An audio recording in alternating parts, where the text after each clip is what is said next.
forward, no soul to save. Bulldozers wrath, tearing apart. Exceptionalism, fire in the heart.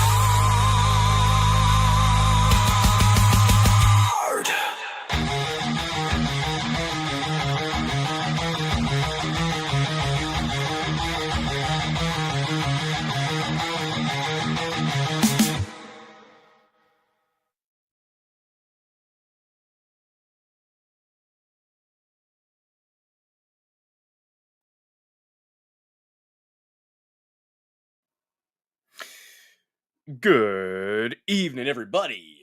Hope you guys have had a wonderful last 24 hours or so. Good to see you, Trader Todd and Metalmouth 2874. Welcome, everyone, to the Dozer Den.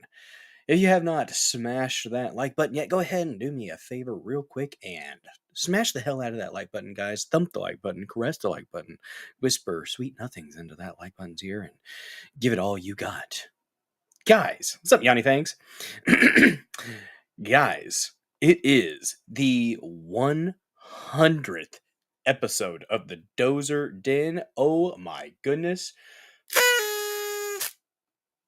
Time for celebration.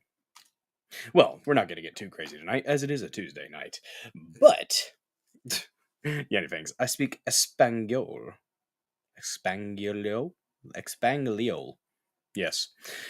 But anyways, yep, 100 episodes of the Dozer Den. My goodness, y'all, it has been a hell of a ride thus far. Looking forward to 100 more. So I'm not getting tired of it yet, guys. I'm still having a good time. It is. It's been 100. Is it really 100 for 100? I mean, maybe.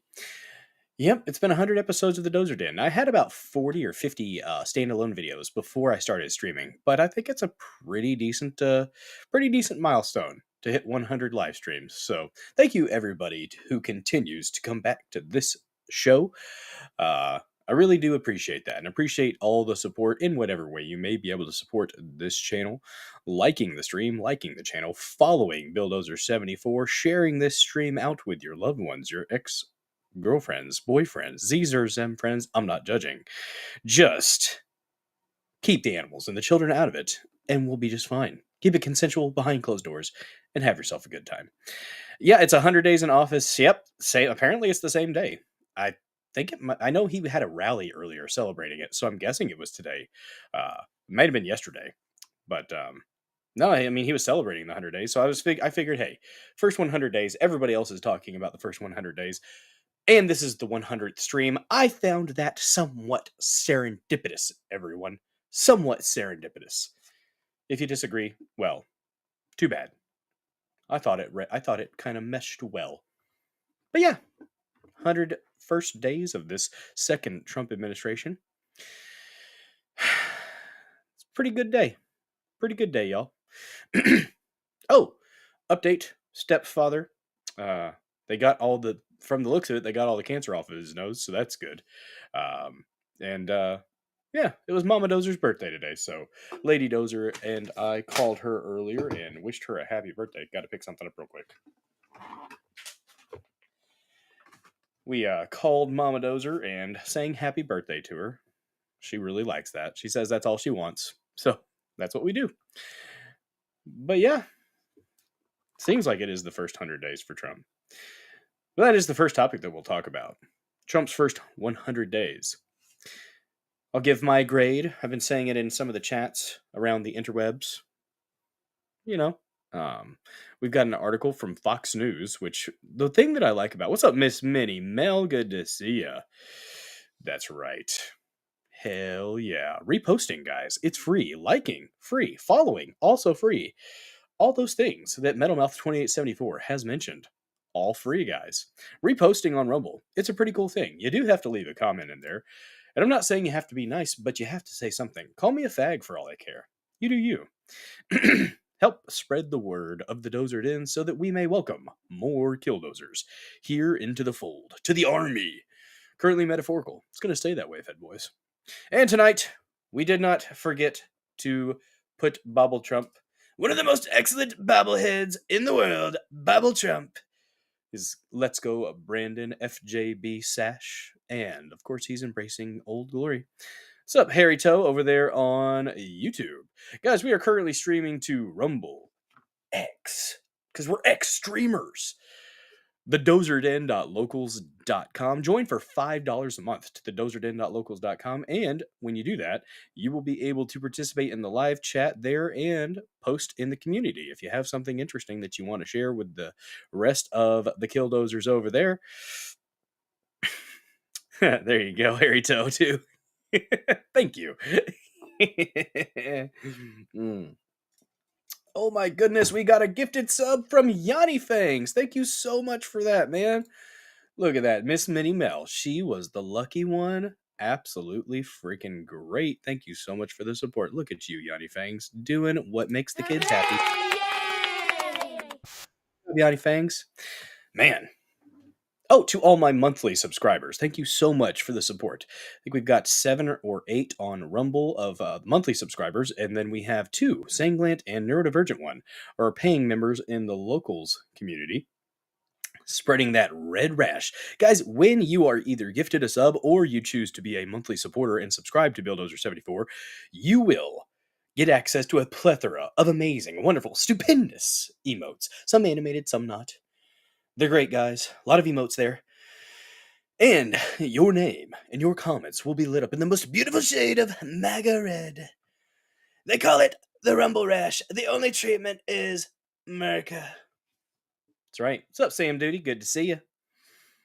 Good to see you. Everybody gay. Indeed. Oh, man, y'all. But yeah, commenting in the comment section, that helps as well from what I understand. So, heck yeah, you made it work. Bam. That's what I like to see. Oh, if you do choose to donate to the Dozer Den through Rumble Rant, Venmo, Cash App, the Venmo and Cash App links are in the description. If you choose to donate, or if you choose to sub or gift a sub, with the Rumble Rants and the gifted subs through browser, it costs you less to gift a sub, and it results in more coming to me with a Rumble Rant. So I think 77% of a Rumble Rant in the browser comes to the creator, whereas through the app stores, it takes it down to about like 50 or 55% because they've got their own little, they got to pull some because it's the app store. Just saying, I like the app and I am particularly fond of the app. I need to, honestly though, if I'm going to Rumble Rant, I probably need to go through browser. But if you're not able to donate monetarily to the Dozer Den or through the DozerDen.locals.com, that is perfectly fine. I just am happy that you are here watching this channel. We're all assholes. Yes. Yes, we are. It's true. Everybody's an asshole every now and then. It happens. We are on pill.net, BitChute, and YouTube as well. So we're streaming to 6 different places. Whenever they get that direct RTMP figured out, I might start streaming through another software because they evidently don't want to improve the direct streaming through Rumble Studio. So if that's the case, then fine. I will go ahead and do something else. And I'll do the direct RTMP that they're going to be rolling out. Apparently people in the creator program are going to be some of the first ones with access to that. Lumpy Potato had a lovely little tutorial on how to use that. So I don't know if it's going to be available for multiple different streaming softwares. Like they said OBS, but I'm like, I would like to maybe try Streamlabs or EV Mux. Like Sterling uses EV Mux. So maybe. Sounds like I still got a hairball. Uh-oh. I do have allergies. That's something that will be constant. Well, it levels out as it gets a little bit hotter and drier. So, as far as the hair, though, guys, if you didn't know, we had an absolute mad lad, Cheddar Steve, on Saturday in the Dozer Den DJ hour. He decided to send me $250 because I had a thing going that I would cut my hair for a $200 donation through Venmo or Cash App. And Cheddar Steve decided to up the ante a little bit and asked, would I shave it for $250? Consulted with Lady Dozer, and it has been determined. Thursday will be the shave stream. We're going to cut it, and we're going to donate, because I've got quite a bit of hair there. We are going to donate it. Got to figure out who. Need to talk to my hairdresser little brother. That probably, shave your head, bitch. Yeah, it's happening. Hey, I said I'd do it, so I'm a man of my word. I'm not going to back down. But yeah, yeah, it's gonna be a shave stream. She's gonna bring a bowl, and after we cut it, she's gonna have a bowl, and we're gonna literally shave it down to the scalp. You're gonna get to see my lumpy head because the last time I did it, I was about 40 pounds heavier. So maybe my head's a little bit less dimply. Maybe we'll see. I will say, such a razor slut. It's hardcore razor slut. I will say, I didn't realize the last time I shaved my head, it's been about it's about 4 years actually. Um, I did not realize just how much maintenance it is to keep your head clean and smooth shaved. Like when the stubble starts to grow back, and you go to put your shirt on, it like velcros to material like fabric. And I didn't realize that there was actually quite a bit of maintenance that goes into keeping your head nice and smooth. But it was a look for a minute. The beard shall stay, Meadowmouth 2874. I am not shaving this again. We all remember what happened last time I shaved the beard off, and nobody wants that to happen ever again. And if I can avoid it, I absolutely will. So, hairball is a future projection. Probably. No, but I said that's what I do, so I should have said 300. That's what I should have shot back at him. Bet you he'd have done it. He said the other day he'd have done 500. It's pretty crazy. I do appreciate the support, though. That's pretty freaking awesome.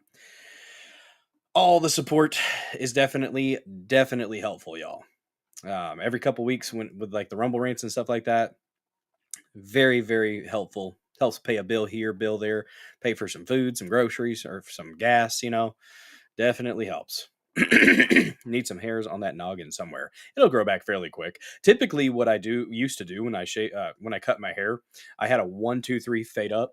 So it's really not going to be that different. And in a week, there's going to be enough there to be able to shave that, do a little fade up to the top, anyways. So, yeah, I mean, I can rock a bald head. It's going to be a hell of a change, though, for anybody who hasn't seen me in a while. I'll say that. Besides the nose and the ears, I am at that stage in my life where I do have to shave the outside of my ears, guys. Yeah, that happened about 6 years ago. I started getting hairs on the outside of my ears. Testosterone. Well, actually, I have low testosterone. It's getting better though. But yeah, Harry Toe, if I pay you $250, will I shave the beard at the same time? Probably not. I would do it for 500. Yep. I would shave the beard off for 500 because I can grow it back pretty quickly. Although this beard's getting pretty epic, and it would have to be through Venmo or Cash App. I wouldn't want it to go through Rumble Studio or through Rumble because they take a lot of that, and I would rather have that. But Harry Toe, it would be 500. Yes, that would be the beard. You mad lads! I cannot believe y'all. Better not. Like I don't want to shave my beard, but $100. How about $100? You're just going down. Nope. Nope. That's not how negotiations work, damn it. Excuse me. Oh man, guys. But yeah. Yeah. Oh, gonna go ahead and shout out the new followers we got. We had Midwest Gunner. It was about 23 hours ago, and then just a few minutes ago, maybe from the Timcast IRL stream, the Roz Rodriguez gave me a follow. So thank you so much for the follows. I appreciate the heck out of that. Hopefully, I earn your viewership. Guys, the name of the game here, information in hopefully a somewhat entertaining way. Infotainment, some might call it. If I can help make a crap sandwich just a tiny bit more palatable, I feel like I've done something important. I stream Monday, Tuesday, Thursday, and Saturday at 9:30 p.m. Central. The Monday, Tuesday, and Thursday streams were pretty news heavy. 3 to 4 news topics and then a bit of a palate cleanser at the end. And usually we include a bit of a Massey minute, as he is the most constitutionally consistent individual in Congress. Chad Massey, some may call him. Nostradamus, as others may call him. And then Saturday streams. Main focus is the Dozer Den DJ Hour, where I take your music video requests. We do have one topic that we usually cover. It's a bit more, usually more esoteric or chill. There's some times where I might find something really, really important that I feel like the need to talk about for a good little bit on the Saturday stream. But during that time, we are taking music video requests. And there for the last 2 or 3 hours, usually we jam out. You can jam out with your clam out, rock out with your cock out. Those are the only 2 options. Intersex individuals, you don't count. You're so there's very, very small percentage of you. Pick one, damn it. Pick a lane. Get in it and go for it. Yanni Fang says you drive a hard bargain. Call it an even 20. What about at least a trimming it? At least trimming it? Like getting it just shorter? I don't know. I don't know. I'd have to consult. Consult with the family. They don't like it when the beard gets messed with. I don't either. Although I will say that I'm getting quite a bit of white in this beard. Eventually, if I start getting more of a gut again, because I mean I'm still chunky, but I've lost a lot of the gut, and I could kind of be a stocky Santa Claus right now, I suppose. But Yanni Fang's just going down, down, lower and lower. Let me check on the X Peeps real quick. I do have the pilled.net chat pulled up, just in case anyone wants to say hi. Good Lord. Oh, no. Ooh. Checking real quick here. How much for a tiny mustache trim?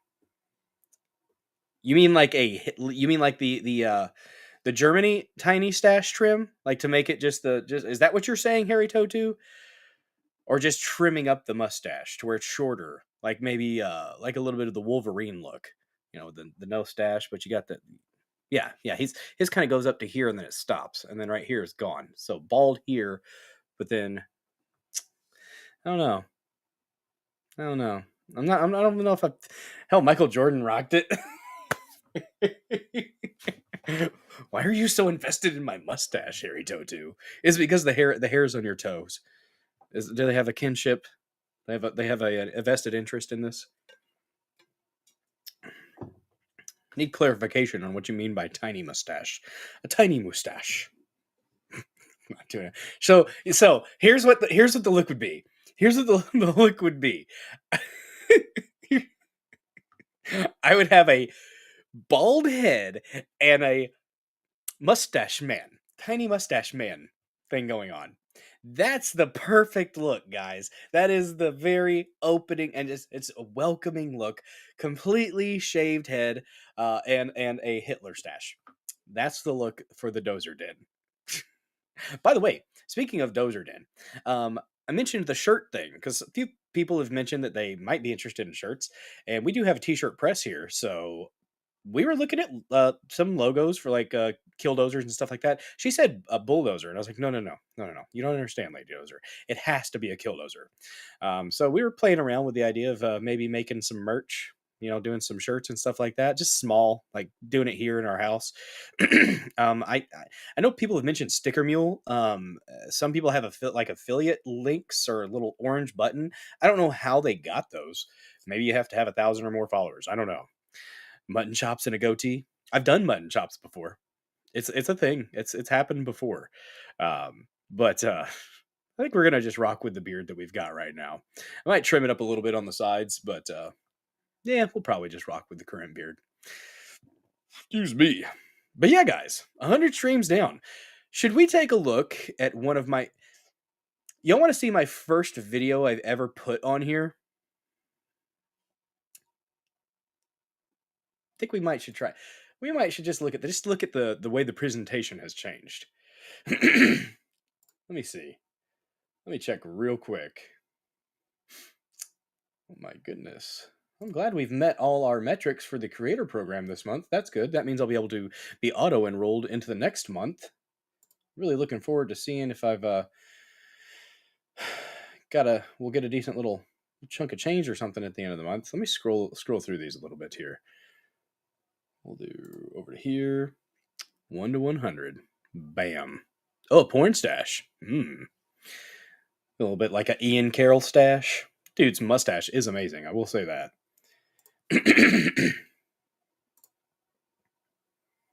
Oh my gosh. So, all right. So let me see. Oh, wow. Wow. Man, you guys are going to see me with a short hair and a big beard. Damn. Ron Jeremy mustache. My first one, though. Was it Sia Keebler Elf? No way. Was that the first one? That was the first video I ever did. And it is a short video. Oh my goodness. I had It's a minute 9 seconds. We're talking about Fauci. Um, let's check it out. Let's check it out. Let's watch my first video I ever did. It was from my kitchen table downstairs.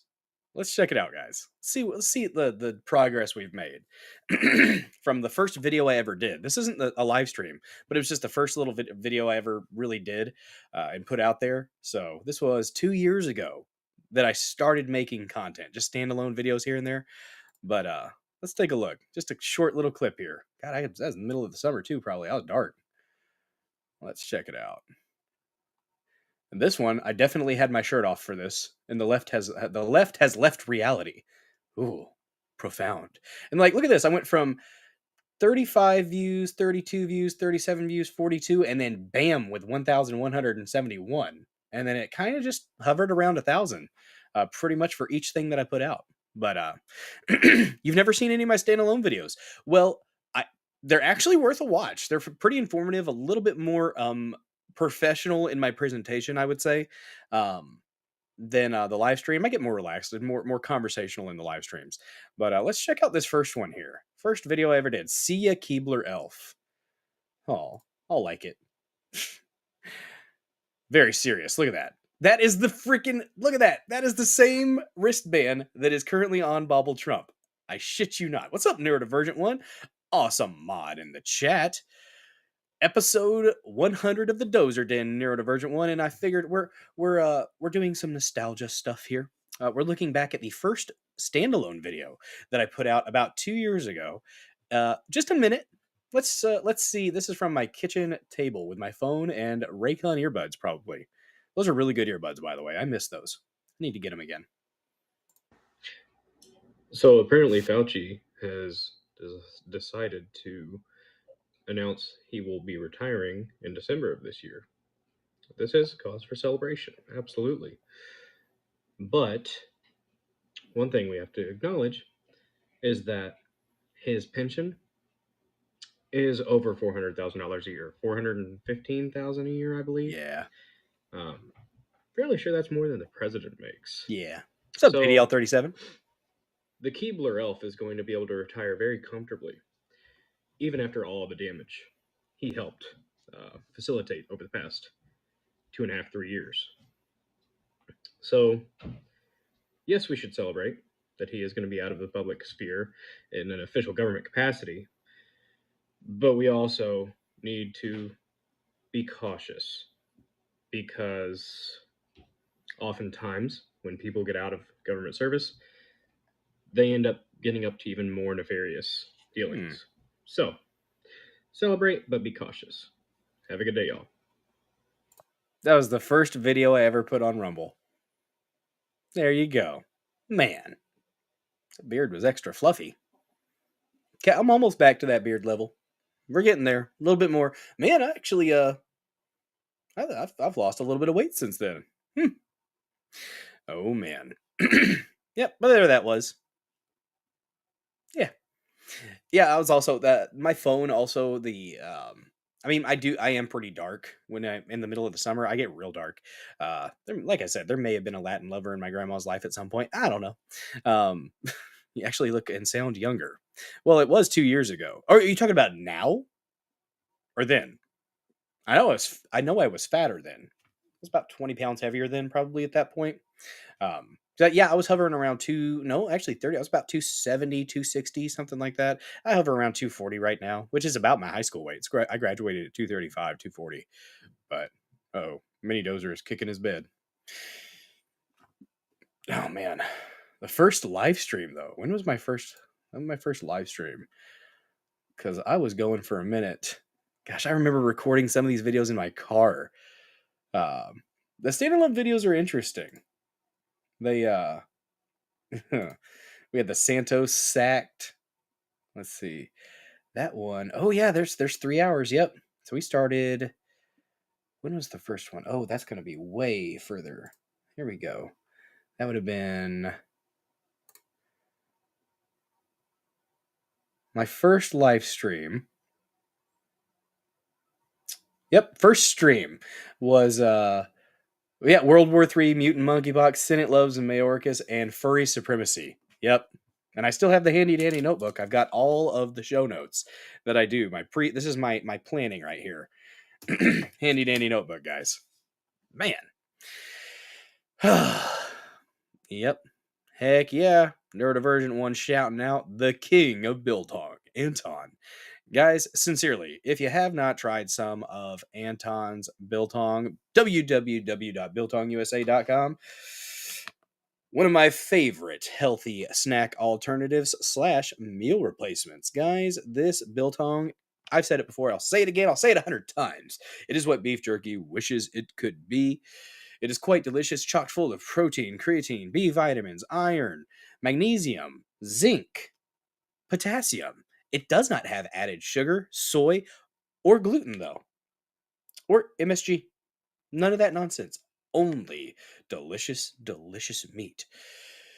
Seriously, though, if you have not tried it, every bit of every dollar, every cent that you spend at www.biltongusa.com, it's worth it, guys. And don't forget to use code DOZER, DOZER, to save 10% off your order. Check them out. Anton is a South African immigrant to this country. He came here to make a living for him and his family and to spread the word of good meat. Definitely worth it. All right. Man. Crazy stuff, y'all. Been going for a minute here. But yeah, first topic, we're going to read through an article talking about the first 100 days of the Trump administration. I think that things have been going mostly well, but there are things that I do complain about. As you guys know, I'm not a sycophant. I will criticize this administration when necessary. Although I will say this, Ryan Gable from The Secret Teachings, that dude fell off so freaking hard. Like, he made this post on X the other day, and I went back and forth with him a little bit, but he's such a condescending little prick. Honestly, Ryan Gable, dude, your personality is your worst enemy. Honestly, I used to listen to him all the time because he had really fun esoteric conversations about, spirituality, demons, angels, mythical creatures, UFOs, all that good stuff.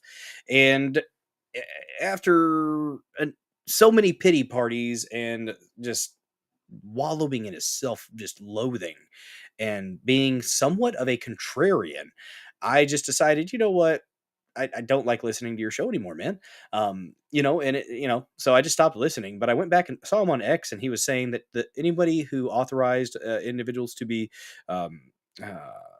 using the Alien Enemies Act, anyone authorizing raids of these homes without going through all of these steps, it says the thing is, he highlighted one thing where it says when it's not practical to get the official he was making it sound like they're going to be breaking down Americans' doors, and he literally said that. He said if they're able to do that for these individuals, there's no your Fourth Amendment rights going to be violated at some point, just because they assume that an illegal alien is in your home.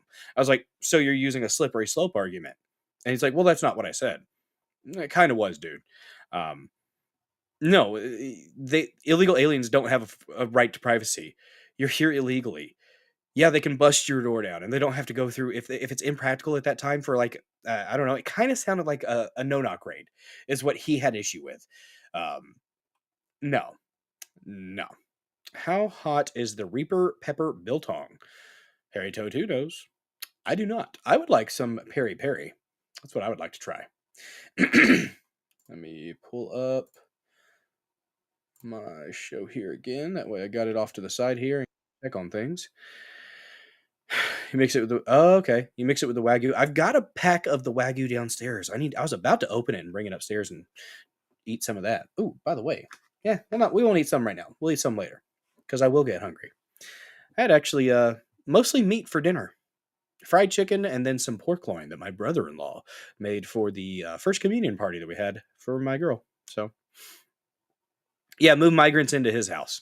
That's what I was kind of like. I was like, dude, just because you got yourself a Japanese wife and you left this country like a fucking coward. Now you're going to be like, oh, Trump should be put in prison and Pam Bondi should be in prison and Kash Patel should be in prison for going after illegal aliens. Yeah, I'm thinking you might be a little bit biased there, bud. I don't know.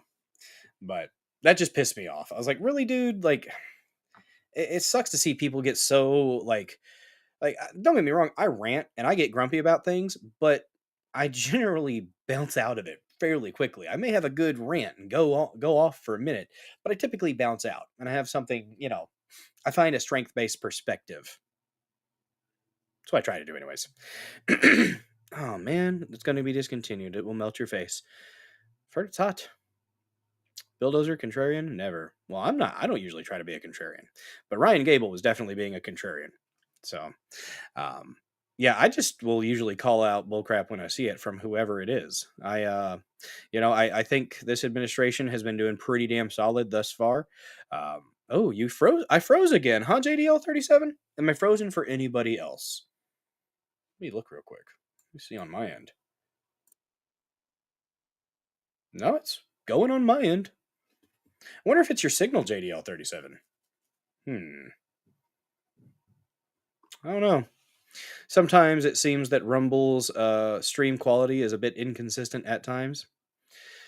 Depending on where you're at, sometimes. Not sure why, but it is what it is, I suppose. Alright, so it's just JDL37. That sucks. Rumble works in mysterious ways. But anyways, the first 100 days. Can you read through an article from Fox News, Faux News? After we get done discussing that, we are going to... Ooh, there's an ant. It's that time of year. My God, the ants are insane here. I don't know why, but they are. We have a tarot out, but working fine for you right now. All right. Oh, you're on an iPhone. Well, okay, so it might be doing the buffering thing at the bottom. I know mine's been doing that quite a bit with streams that I watch through the app on my phone anyways, so that might be the issue. I don't know. Wish I could help. But, I need to make sure I'm not on the Wi-Fi on my phone, because it will drag from the laptop. Oh, man. Excuse me. But then, after we get done talking about the first 100 days, we are going to discuss the India and Pakistan issue. Mr. Guns and Gear posted a video of a guy actually on a zip line doing the whole selfie stick recording. And while he was on that selfie stick is when the terrorist attack was going on at the tourist attraction underneath him. And you literally see people getting mowed down because a militant group decided to attack this area. And I guess this is what set off the back and forth between India and Pakistan. We do have an article about that where we'll be able to get into a little bit more of the specifics. So I think that's a pretty big story. I mean, they've had their back and forths in the past, from what I understand, India and Pakistan. But those are two pretty powerful players. At least India for sure. Pakistan maybe not as much, but I mean, I'm pretty sure Pakistan has nukes, don't they? Or at least unconfirmed nukes. But all right, lads, no neglect for the thumbs up. What are we looking at? That thumbs. What do we got here? We got 8. It's not bad. We can do a little bit better though. Smash that like button, guys. Sometimes you need a little help finding that like button. It's a very important button. And you know what? When you pay attention to that button, it sets everything off, guys. It definitely does. You watch on the TV via Roku and I chat on my phone. Well, hell yeah. There you go, Metal Mouth 2874. That's a way to get it done. 9. That's right, Harry Toto. You smash that like button, sir. Somebody who's been giving the thumbs down means I'm doing something right, I suppose. Oh, man. It's getting hot here, y'all. Getting hot. I need to get the little mini, or the smaller window unit to put up in the, Oh, and you know what? I bet you, whenever I do that, I do have the audio controls on here do allow for echo cancellation and noise suppression. So, you know what? It'll probably be okay. You're the guy who forgets to hit that like button. Every time, Harry Totu. Every time. Oh, by the way, Harry Totu, my middle child was up here on Saturday because we were thinking about making her sleep overnight on Saturday instead of Friday. Turns out that's a bad idea because I'm talking and apparently I'm funny and my middle child finds me entertaining. She also found it very entertaining when I would say your username. When I said Harry Totu, she was just giggling like a little, just cackling about it. And then the next day she was telling me about, she's like, Daddy, do you remember the guy that had the Harry Toe name? And I was like, yeah, Harry Toe 2, not to be confused with Harry Toe 1 or 3 through 10, although they are all the same. She got a kick out of that though. And then Cheddar Steve, she liked Cheddar Steve as well. But She mentioned that for a couple days. The person in the audience named Harry Toe too. So you made a child laugh. Good job, Harry Toe. Oh man. But we're going to talk about the India and Pakistan thing. We're going to get into the specifics with that, and then we're going to roll into the blackout in Europe. I haven't really done much digging into it. We do have an article, and all the articles that we're going to cover today are links are in the description. So if you want to do a full read through on these pieces yourself, definitely more than welcome.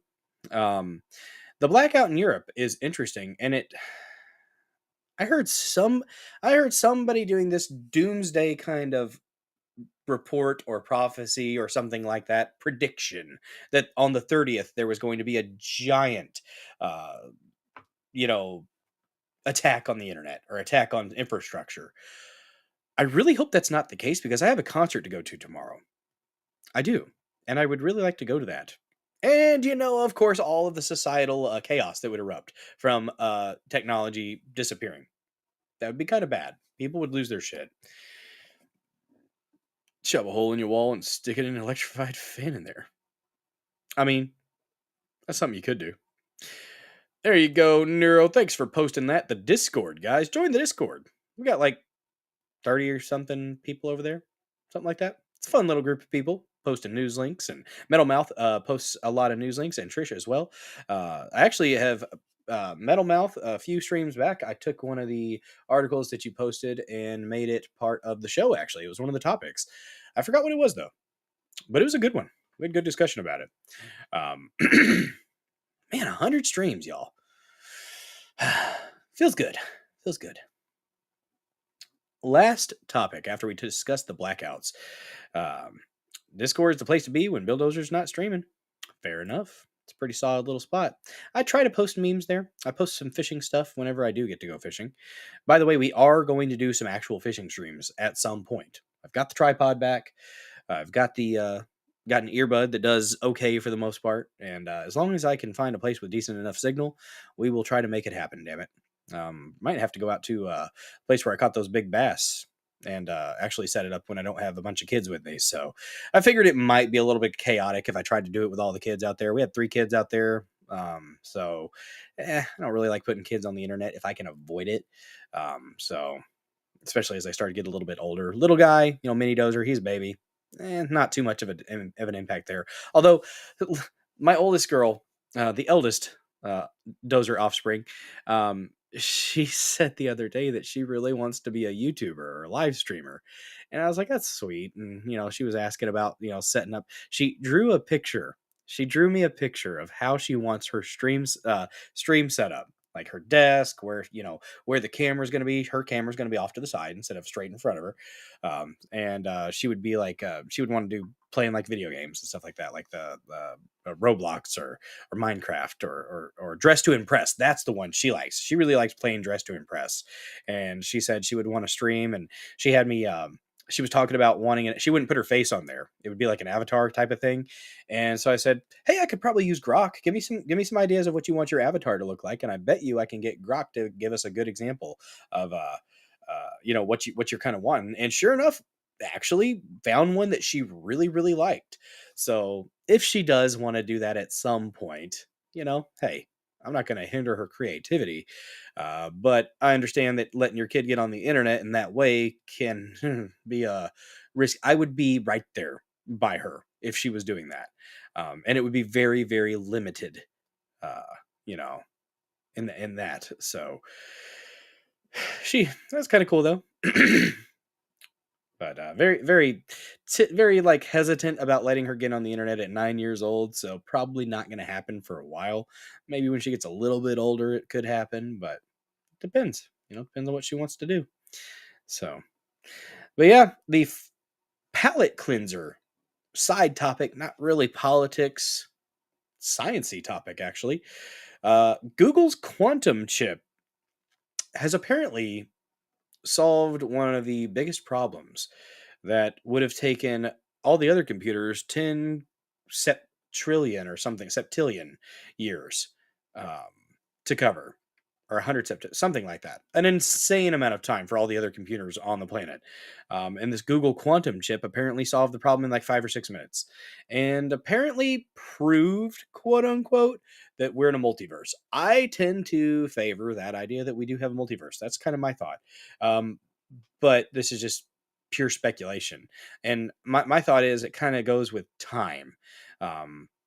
Being it's in its own kind of dimension, and thinking of all the different decisions that you could have taken that led you one way or this way or that way, kind of like the splits from a timeline. That's kind of the idea that I have about it, which is not based on any science or any research, just pure speculation on my end. Just thinking. But we do have an article to read through that we'll get into there at the end. You like playing Tokyo Ghoul? Interesting story and great gameplay. It's definitely not for children. No, it's not. Definitely not. I've never actually played the video game for Tokyo Ghoul. I did get a video game for Demon Slayer, though. And I played that a little bit, but didn't...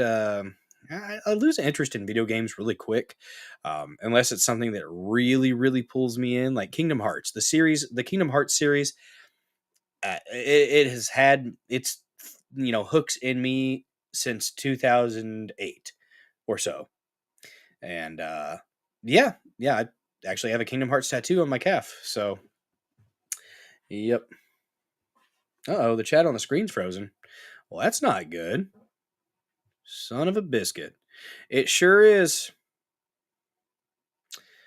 So we had Harry Toe. Maybe it is. No, it's not. It's updating for me. Because the last one's from Harry. I use Grok to make a fun flag image of my friend who is retiring tomorrow. Put it on, and be in our ice cream cake. Well, that's pretty freaking cool. I like Grok. That's where I get most of my thumbnails. Like almost all of my thumbnails are used. I use Grok for that. So yeah, I'll pay the $10 for my blue check mark and being able to use Grok. What's up, Duck Fat? Good to see you. You brought the Vivu. Congrats.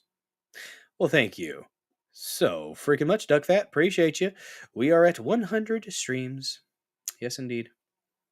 And it's also Trump's first 100 days for the second administration, Trump 2.0. Guys, for the most part, I'm pretty happy with it.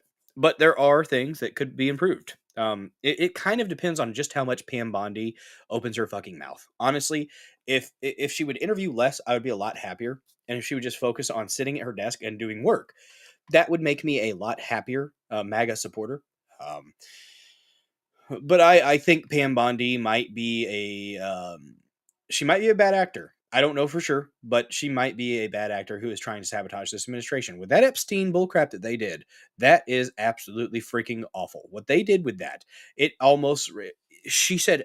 She acted surprised. Well, that's not the Epstein files. You're the one who had it on your desk for days or weeks. You didn't open it and look through it and compare it to what was already available, Pam Bondi? No, I do not buy that for 1 minute. No. If you didn't, then you are incompetent and should be fired immediately. But that's why I say I think it's a lie. I think she knew, or she just didn't care to look. She didn't actually care to open it and look. I think that might have been a typo, Metal Mouth. I probably read that wrong. But yeah, it's so far I'm gonna probably give it a B+ to an A-. Like I said, depending on just how much Pam Bondi gets on TV and does interviews. I think there is still a little bit of the carryover from the last Trump administration of picking people who may not be the most America First individuals.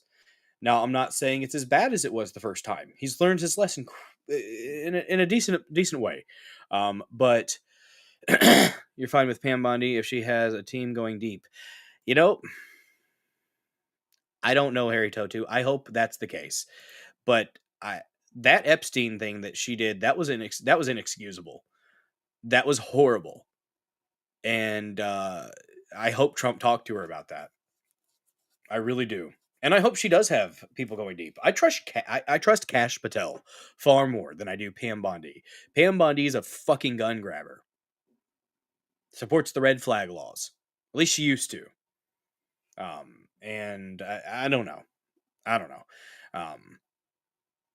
I would really like to think that they are working on indictments and are actually going to start holding people accountable. That's what I want. I just want people to be held to account. And it is nice that those judges that were harboring illegal aliens, they got held to account so far, or it looks like they're going to be anyways. We'll see if it continues.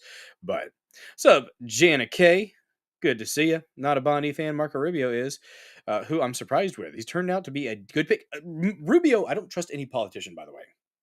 Not 100%. Massey, pretty damn close. But Rubio is either playing the game very, very, very well, or he's actually impressive. Like, little Marco, you've exceeded Bubble Trump's expectations. I think Bongino's going to be solid. I trust Bongino to do well in the place that he's in. But I really wish we would have got Matt Gaetz. Matt Gaetz got screwed. And there were the whole thing about him, with a 17-year-old, there was nothing to that whatsoever. You can guarantee if there was anything to that, they would have just staked him to the wall. The last DOJ, the Biden DOJ would have absolutely got him. There was nothing to that. But they poisoned the well. They put it out there. They did a character assassination, and that's what happens when they do that. So, Bongino's pretty solid. I think Bongino's doing some good stuff with Cash Patel. I think he and Cash are a solid team, and I look forward to seeing what they're doing.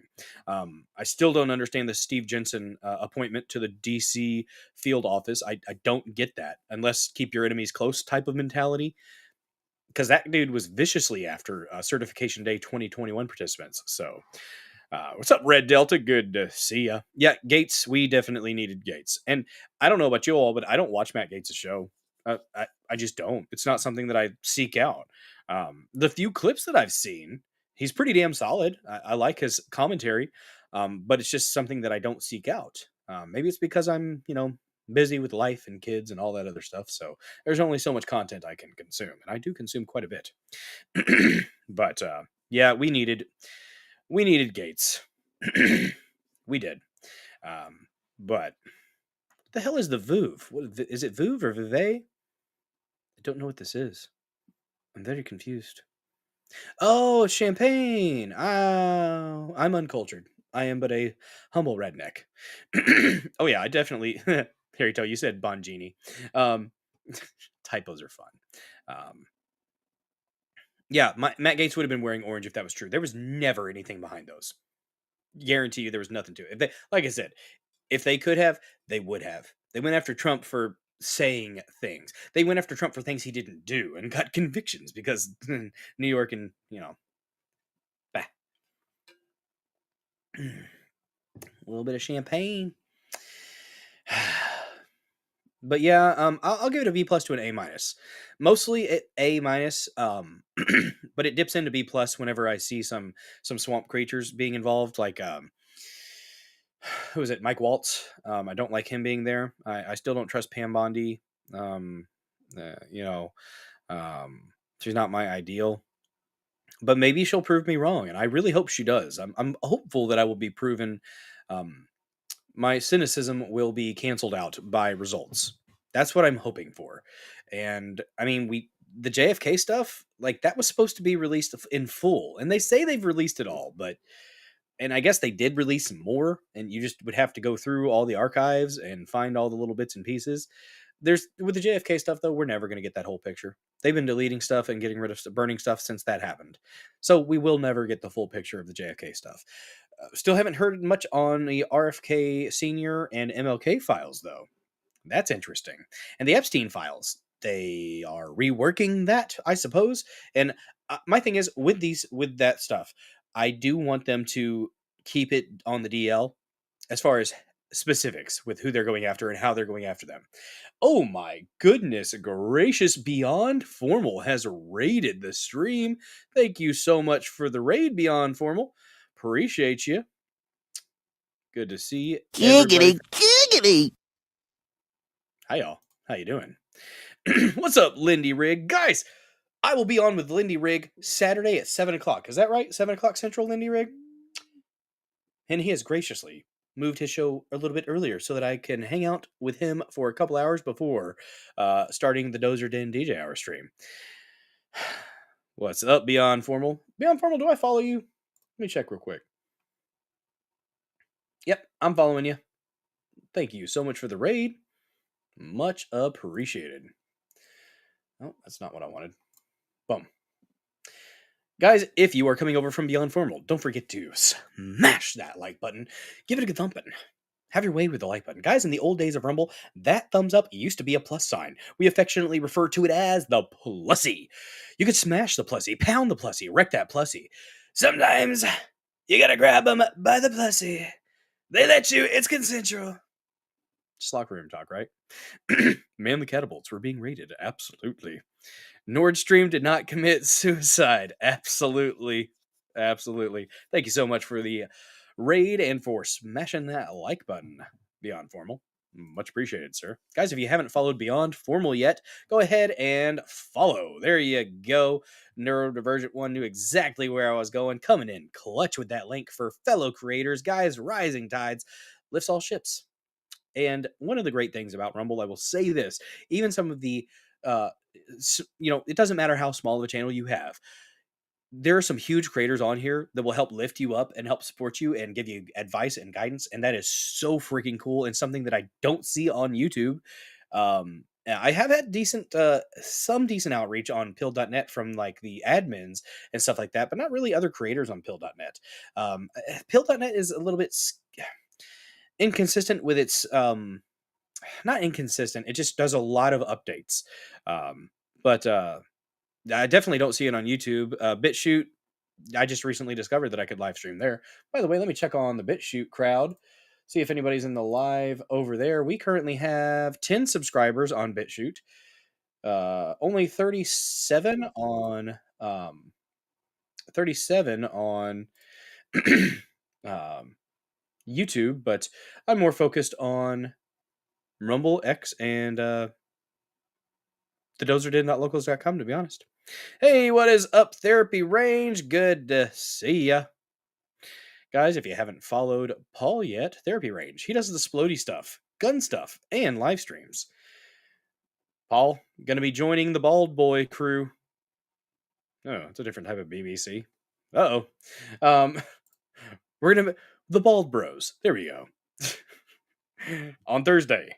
That's when we're gonna be cutting the hair and shaving the head. It's gonna be a fun time. Said I'd do it, so I'm gonna do it. We're gonna go from nice and flowing locks to the skinhead look. Might as well. Pew pew stuff is cool. Guys, if you didn't see, I put a standalone video out, a 20-second video of me testing out the Remington 870 870 Win Mag, I think. No, Win. Winchester. I don't know. I'm a little bit uncultured when it comes to gun lingo, but it was a 12 gauge Remington. It was a fun gun to shoot. I do miss that gun. I need to get it back. But heck yeah, see me. I will be on Thursday as well. So, but if you're going to see me on with Lindy Rig on Saturday. That's right. Yeah. So, and Lindy Rig did confirm that is going to be. Oh, Maven is awesome on Pilled. I think I rated Maven before. I think Maven actually followed me, or red pilled one of my the last night's stream. I think. I'm pretty sure I saw that name, but excuse me. But yes, okay, good deal. Confirmed that it is 7 o'clock on Saturday, guys. Heck yeah. Looking forward to hanging out with you, bud. There you go. There's the next link. Gotta spread the word. Help everybody out as much as we can, guys. Let's go ahead and get into this article here from Faux News about Trump's second term, first 100 days. Let's check it out. Like I said, I'll give him a B+ to an A-. I have my issues. I have my, like I said, Pam Bondi's a bit of an issue. Mike Waltz is a bit of an issue. I don't like the, I think he could have been a little bit better in his description of how the tariffs were going to be used effectively. But the Epstein thing was really, really, really, really, really bad. That I think is more on Pam Bondi. I don't think Trump knew what they were going to be doing with that, but yeah, she's the person you put in there. So we got dancing otters. Bam. So Trump steams ahead on these campaign promises as he reaches 100 days in office. The White House has moved forward, advancing its agenda with President Trump signing more than 140 executive orders during his first 100 days. Here is the problem, though. And Anna Paulina Luna, God bless that beautiful woman, she actually did make a video earlier today where she stated that she and Mike Johnson had a conversation about solidifying and making the America First agenda more concrete by actually getting legislation to back up these executive orders. Because until the executive orders are backed up with legislation, they're essentially, they have no teeth. At least not teeth that last very long. You've got to make legislation. You've got to do that. Duck Fat, you're having fun with Jana, huh? Excuse me. You guys are having a good time. But until this gets legislation behind it, it is not going to have teeth, and it's going to be something that will be just etch-a-sketched away by the next administration, because that's what happens. One administration comes in and then does all their executive orders to cancel out the executive orders of the last one. That's what we saw with Biden came in with Trump, and then what Trump did with Biden. Although I much more favor the ones from Trump, they're still that king-like power. I guess the good thing about it, I guess, is that it can be temporary and be wiped away. But then again, though, it's the ping pong back and forth, and that's not healthy for a nation. It really isn't. So I want to see legislation backing it up. She said that Mike Johnson said that they're going to be getting on it, but I don't trust Mike Johnson as far as I can throw him. Although I might be able to throw him a good distance. Yeah. But yes, the 140 executive orders. This is by Diana Stancy. We have a clip there. Maybe we'll watch it. Maybe we won't. Mark Homan's pretty good. Is it Mark or Mike Homan? No, I think it's Mark Homan. Just gave everyone in the chat a follow. There you go, Metalmouth 2874. Bam. Why are you so angry? Harry Toe, what displeases you, sir? President Donald Trump is now at the finish line of his first 100 days of his second term in the White House as of Tuesday. On a Tuesday. The key tenets of Trump's first 100 days include imposing harsh tariffs on Chinese imports, starting and continuing peace negotiations between Russia and Ukraine. Thanks so much, Chops ITMC, over there on Pill.net for the red pill. Much appreciated. Nope. All right. And there was somebody else on Pill.net as well that did a red pill or a repost. I can't remember which one it was. Thank you so much for that. I forgot who you were, but appreciate you. Go away now. Thank you. Hey, there's the repost with Chops. Appreciate you, bud. That is one of the subscribers over there on Pill.net. You can subscribe there as well. I need to fill out my forms for Pill.net so that I can actually cash out, because I have like 20 or 30 bucks in there right now. That's pretty cool. What is up, Cool Frog? Good to see you, buddy. Guys, if you haven't followed Cool Frog yet, he's one of the coolest frogs on Rumble. Been getting some awesome raids. Got some raids from Good Logic, I think, and then a raid from Viva. My gosh. Absolutely freaking crazy. Saw you're up to 1,600 now. So that's pretty solid. Gonna hit that 2,000 mark soon, man. Great stuff, dude. Glad for you. One day I'll hit 1,000 here. I know it's going to happen at some point. Slowing down a little bit, but I think we'll get there. Eventually. Oh, there's a frog! Oh, no. All right. Let's see. Peace negotiations between Russia and Ukraine, unveiling plans to dismantle organizations like the Education Department and cracking down on border security and amid a mass deportation initiative. Actually, said they're turning the frogs. They're turning the freaking frogs gay. It's true. The period also marked a steep increase in executive orders in comparison. Not Cool Frog, though. He avoided the atrazine. in comparison to previous presidents. I see what you did there, Harry Toe. I see what you did there. Altogether, Trump has signed over 140 executive orders during his first 100 days in office during his second term. That's an increase from the 33 he signed during the first 100 days on his first of his first term, and up from the previous record of 99. That former President Franklin Delano Roosevelt, absolute tyrant, signed during that same time frame. The Trump administration's mass deportation effect is in full force, and borders are Tom Homan. Mark or Mike? Where did I get Mark or Mike? It's Tom Homan, of course. Told reporters Monday that border crossings were down by 96% under the Trump administration. Yes, he did. Caroline Levitt, that's a damn good pick there. Easy on the eyes, and she's classy, yet vicious at the same time. It's good to see that.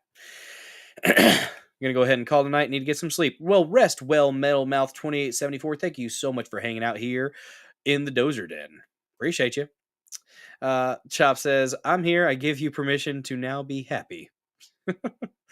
Heck yeah, man. Barely have 50 on Rumble, 3 on locals, I think. I forgot how many on Build, and a similar story across social media presence. Hey, you know what? You just keep trucking. Do what you can where you can, man. That's what it's about, Chops. I'm not sure why people follow this channel, but I sincerely appreciate it. Hopefully, I'm helping inform and entertain you just a little bit. But yes, rest well, Metal Mouth. Additionally, the White House said earlier in April it has deported more than 100,000 illegal aliens, not illegal immigrants. I'm not going to call them immigrants because they're not. Immigration is a legal process, Fox News. Get it right. Call them illegal aliens. That's what they are. This is in 2025. The administration's handling of these deportations has attracted scrutiny in certain high-profile cases, including one involving El Salvador native Kilmar Abrego Garcia, who the Trump administration claimed in court filings was deported by mistake. Do you want to go ahead and provide a little bit more and say that the person who said that was mistaken in what they said, and actually provide that that person got fired because they had a fuck up and they gave the media a fucking gold nugget to hold on to use as a cudgel against this administration? That idiot that said that should... I just very dumb. Very, very dumb. Harry Toe, also at bedtime. 5 a.m. comes early. Rest well, Harry Toe, too. Thank you so much for hanging out this long. Appreciate you. Oh, I try sometimes, Sam Duty. I try. I can be a jerk at times, for sure. All right. Let's see. However, the Trump administration has since said Garcia is a member of the MS-13 gang and has released protective order documents from his wife. And do we want to talk about this is why I call them faux news. Fox News is not necessarily your friend. And yeah. That bothers me. What's up, Entropy Nomad? Good to see you, buddy. Thanks for joining. Don't forget to smash that like button, guys. If you have not done so already, let's check on it. Let's see if you guys have done what you need to do with that like button. We're up to 19, including myself, because why not like your own stream? Why not? Excuse me. Goodness gracious. All right. Following through on another campaign promise, the Trump administration unveiled sweeping tariffs against a host of countries on April 2nd after historically lambasting other countries' trade practices and accusing them of engaging in unfair trade practices against the U.S. Well, that's what they were doing. It's not just him accusing them. That's actually what was happening, Fox News. For decades, our country has been looted, pillaged, and raped. Good Lord. For decades, our country has been looted, pillaged, raped, and plundered hard by nations near and far, both friend and foe alike. It's very, very sad, very sad. Trump said April 2nd at the White House. The administration later walked back its initial proposal and announced April 9th that it would be... walked back its initial proposal and announced April 9th it would immediately hike tariffs on Chinese goods to 145%, but scale back reciprocal tariffs on other countries for 90 days to a baseline of 10%. Because they came to the negotiating table. That's the other part that you're missing there, faux news. What's up, Luke Solara? Good to see you. Oh, is that a bot?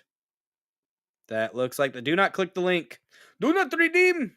Do not redeem. Sam Duty. You got a lot of friends that are jerks, but you still... Oh, yeah, that's good of you. That's good of you. I feel like the 5, especially when the judge rips that numbnuts Jessica. Oh yeah. No, oh, I like Gutfeld too. I like Gutfeld. Gutfeld and the 5 are pretty solid. I don't watch them very often, but when I see the clips, I do enjoy them. I used to say Brett Baer was solid, but he's not. Absolutely not. Luke's Lara, that it looks like a bot, probably. Don't click on the link, for the love of God. Kamagra? Ugh. But anyways, yeah, the reason that they scaled it back is because they came to the negotiating table. You could have included that context there, Fox News. In response, China proceeded to boost its tariffs on U.S. goods to 125%. Good. Fuck them. We don't need to be dependent on China anyways. We need to start making our stuff here. They make a lot of our medication, which is a problem. Yeah. I don't know what Luke Solera was doing. The best Geely Fenbendazole? What? Yeah. I don't know what that is. If you're a real person, say something besides dropping a link in a sketchy link like that, because I don't think I've seen Luke's Lara in the chat. So just keep it. We'll keep an eye on her or it.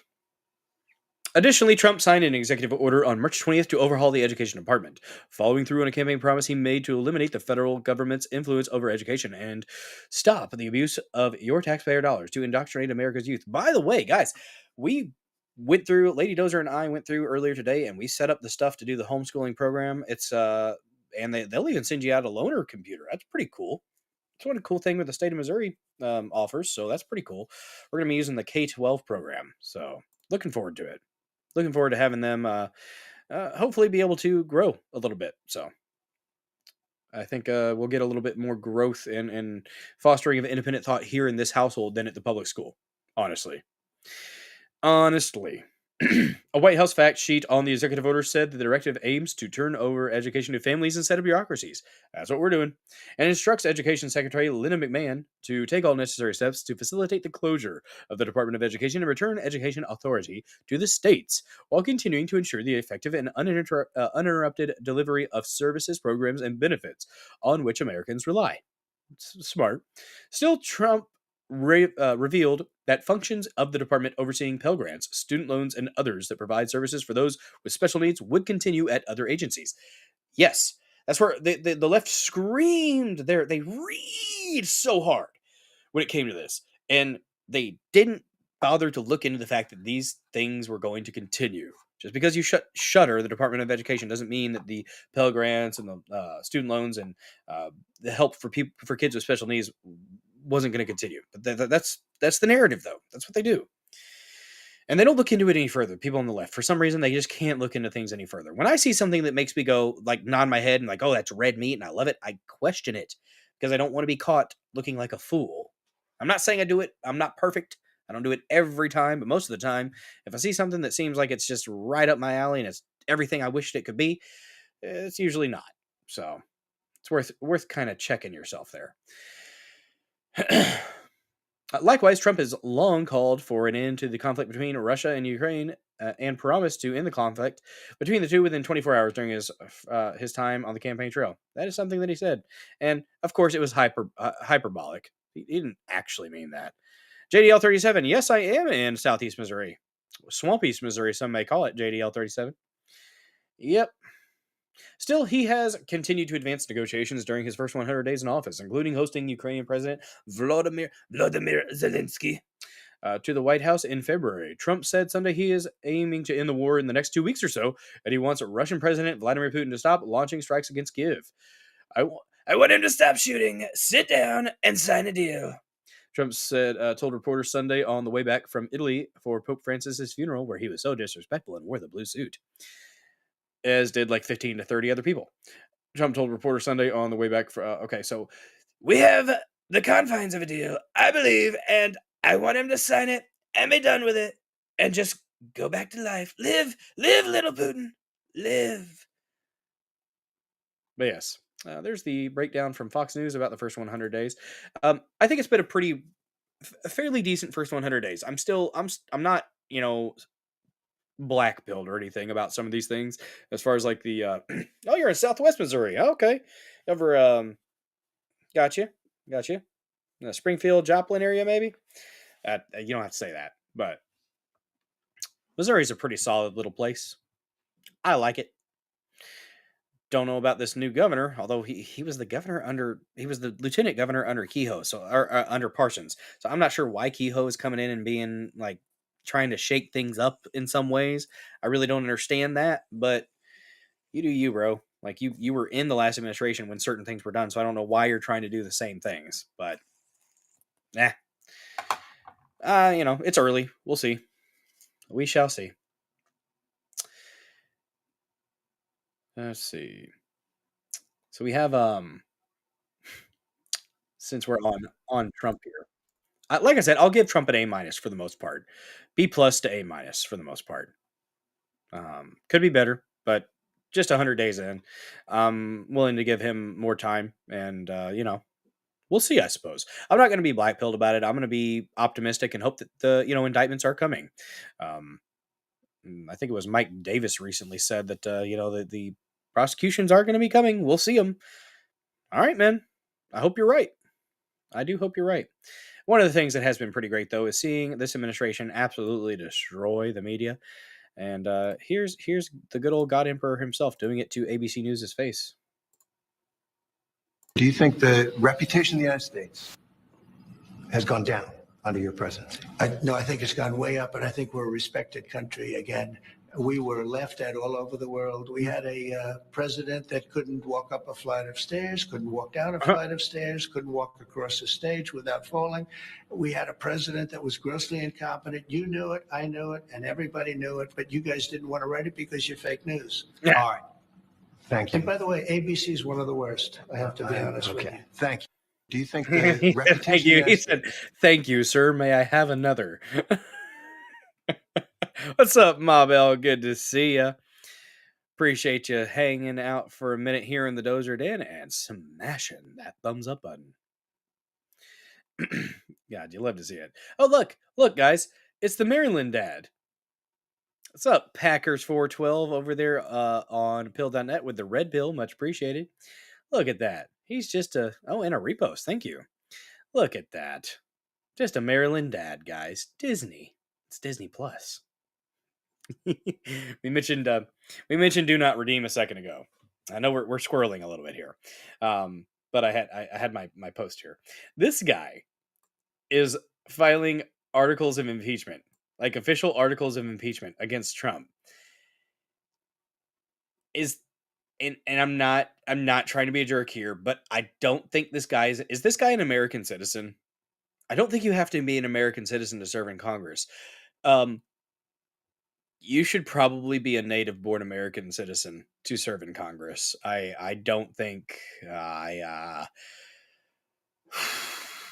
Man, what's up? Asshead over there on pill.net with a red pill and a repost. Thank you. Look at that neurodivergent one with a whoosh, slap at a peach. Every now and then you gotta do that, guys. You gotta slap the peach. That right there is one of the emotes that you will get when you subscribe to Bulldozer74 for a measly $5 a month, guys. That's all it takes. Just a couple sodas a month, and you can support a small-time creator like moi. Help keep this, I'm not going to say young, but this father from door dashing in his free time on Wednesdays and Saturdays. I would rather not have to do that. Much appreciated for the support. He was born in India. Okay, so he is a naturalized. He got his citizenship then. Yeah, but if you don't in your head here, do not redeem. When you hear this guy talk, I don't believe you. This is Congressman Shri Thanedar. Donald Trump has already done real damage to our democracy. Can you roll your R's any fucking harder? Like, is he ramping up his accent? But He's doing the opposite of what the people at the call center try to do. defying a unanimous 9-0 Supreme Court ruling, that has to be the final straw. It's time we impeach Donald J. Trump. The court said the wrongfully deported Kilmer Garcia, he was supposed to be deported. Fuck you. must be allowed to return and receive due process. Trump He already had his due process. 2 courts found him found it legitimate, the claims that he was an MS-13 gang member. He did have deportation orders. There was a withholding because of apparently concerns about a rival gang, the 18th Street gang, I think, or something like that. But that was in Guatemala. The order says that he shouldn't be returned to Guatemala. It actually doesn't say that he shouldn't be returned to El Salvador because his mother's business for the papusas was in Guatemala. So I just don't know. And I don't understand why the Supreme Court said that they would have to facilitate a return if he did show up. I don't understand that. The Supreme Court, absolute garbage decision, in my opinion. Where are the rest of his teeth? Well, they're hiding. ignored it. He ignored the Constitution. He ignored the very checks and balances that keep our democracy intact. That is a hell of an underbite. This isn't an isolated incident. It's part of a dangerous, deliberate pattern.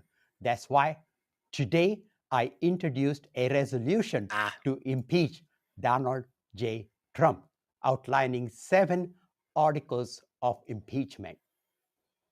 Fuck you, dude.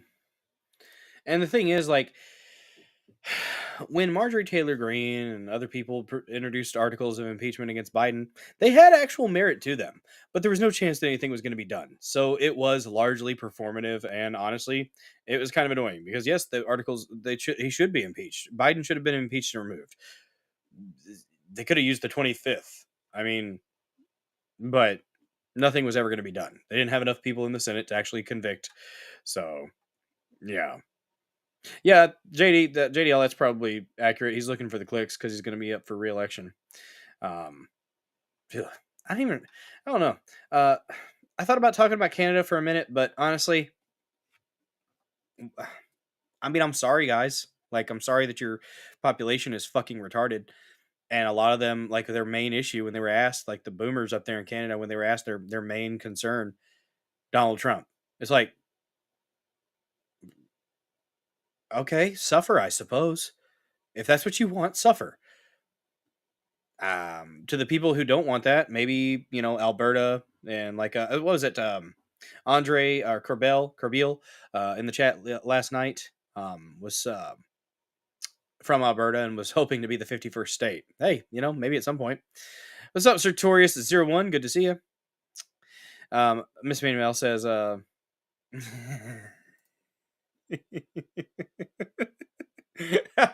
Miss Minnie Mel, you got me. I'm sorry. Maybe this makes me an a-hole, but please do not try to tell me about my Constitution when you sound like the dude from Short Circuit. Fair enough.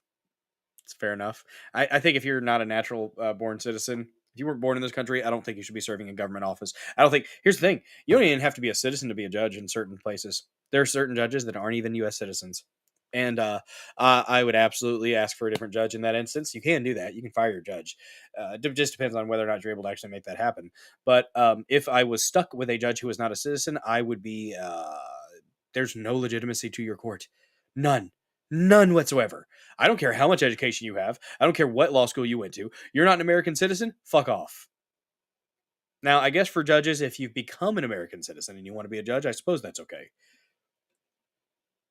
As long as you're not like someone like, Ilhan Omar that still has allegiance to Somalia and has said as much. At that point, you should not be in Congress anymore. How? How is somebody like Ilhan Omar still in Congress when she literally said that her allegiance is to Somalia and she will make sure that the interests of Somalia are represented here in the United States? Fuck other countries. This is the only country that you should worry about, Miss Ilhan brother lover Omar. Yes. How is their job? How is that even possible when their job is to interpret the laws of the country? I know, right?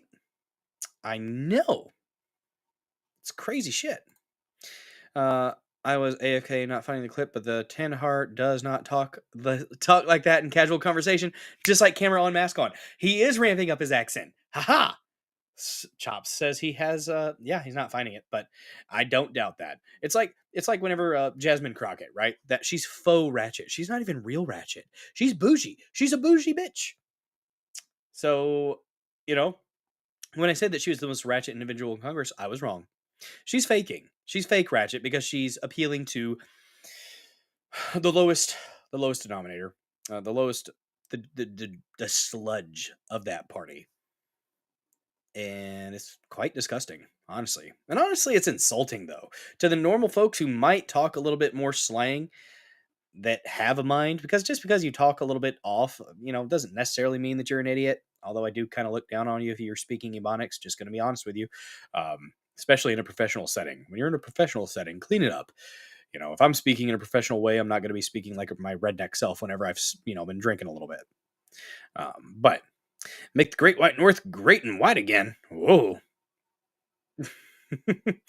Canadian boomers have TDS. It's a mental disorder. It's bad. I can't believe they put Carney in there. Guys, it's fitting that the Mark, his last name is Carney, because it's a circus up there, y'all. Haha. But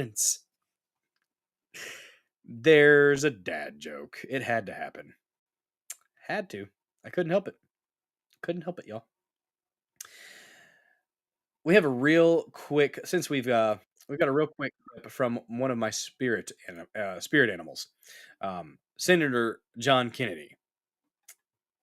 He's pretty epic. I love the way he speaks. He's hilarious. Under President Biden, and for 8 years under President Obama. And I respect both of them. I don't hate anybody. I don't. I hate Obama. When I say my prayers at night, one of the things I ask God, don't let me hate, because it's hard in Washington. Don't let me hate. I have all the respect in the world for President Biden and President Obama. Tough job. But between them, they spent 12 years in Washington. And presidents set the tone. Well, Biden had like 50, but they control the questions that are asked. And here's the question that President Obama and President Biden asked for 8 years. I heard it for 12 years. I heard it every single day. Who needs to pay more in taxes? Is it you? Is it you? Who needs to pay more in taxes? Ooh. We need more money. Who needs to pony up more? That was the issue. But that's not the issue today. We have a new president. You know what the issue is today? What the hell happened to all the money? What the hell happened to all the money? And that's what Mr. Musk is finding out.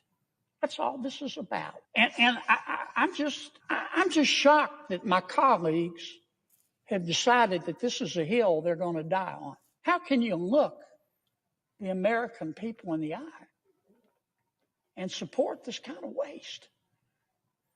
Support this kind of spending porn. I mean, spending porn. Spending porn.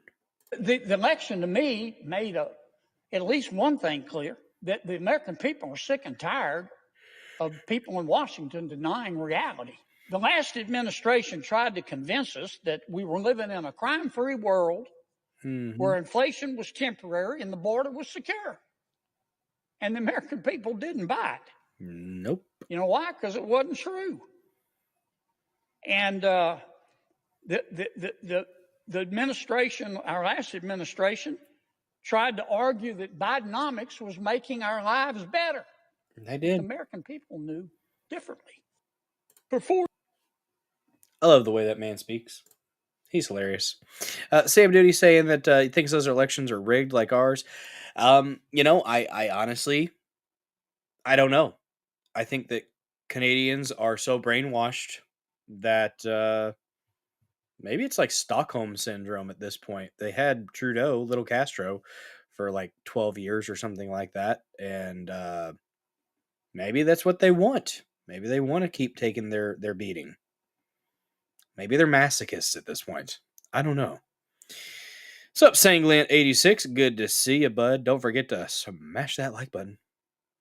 It's a good idea, guys. That like button, it needs your attention. Share the stream out with your loved ones. Comment in the comment section. Do all the things. All the things. Off topic, my office did a spirits tasting as part of our staff appreciation week last week. One of our attorney's husbands co-owns a chain of local liquor stores. Well, lucky you, Miss Minnie Mel. Yeah, very nice. There you go. There you go. Ooh, that's Miss Minnie Mel. That's one of my favorite sipping bourbons right now. Double oaked Woodford Reserve. Short, stocky bottle there. Yeah, so she had brought up Woodford Reserve that they had picked out a private barrel to have bottled. It was amazing. I do not doubt that. That sounds delicious. he's rated before Neurodivergent 1. That's all right. I don't know. He rated that one time when I just so happened to be talking about Israel right before that. I don't know. I'll reach out to him again and see about trying to get him on, or seeing if, maybe I'd go on his show, because, I think the audiences might understand it a little bit better. You guys might understand if I went on his stream instead of him coming on my stream, maybe. I don't know. I'll reach out to him in a message again. We'll see. There you go. You thought about me when she brought it out. Told you.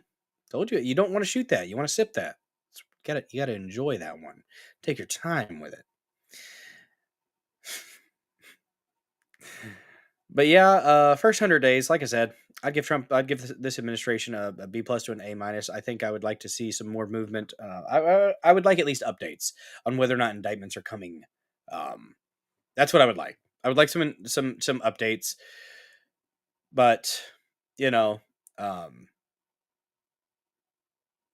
not black-pilled on anything yet. You guys will know whenever I get black-pilled. I strive to resist the black pill. But if I get black-pilled, you guys are going to know. Because it'll be evident. Let's see. We'll go ahead and roll into our next topic, though. India and... Billowser, I like your posh Eastern Missouri accent. Posh, you say? After I get a little bit of alcohol in me, my accent gets a little bit more redneck. I'll say that. But Buffalo Trace and Blanton's. Nice, Red Delta. Woodford is really good also. I have not tried Buffalo Trace, although I did have... Buffalo Trace does cigars too, right? I'm pretty sure I had a few Buffalo Trace cigars. Those were quite lovely. Blanton's, I've never had Blanton's.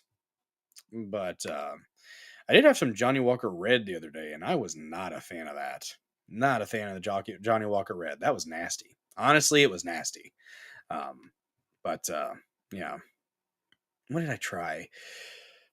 I forgot what I tried at the Salt and Smoke up in St. Louis. But it was decent. What the heck was it? It was a 9-year. Hobbs? Or something with an H, I think. It was decent. Still prefer my double oaked Woodford Reserve, to be honest, but Patel has only been in there a little over 2 months, and Mangino 1 month. They have a hell of a mess. Just wait until they really get rolling. That's what I'm thinking.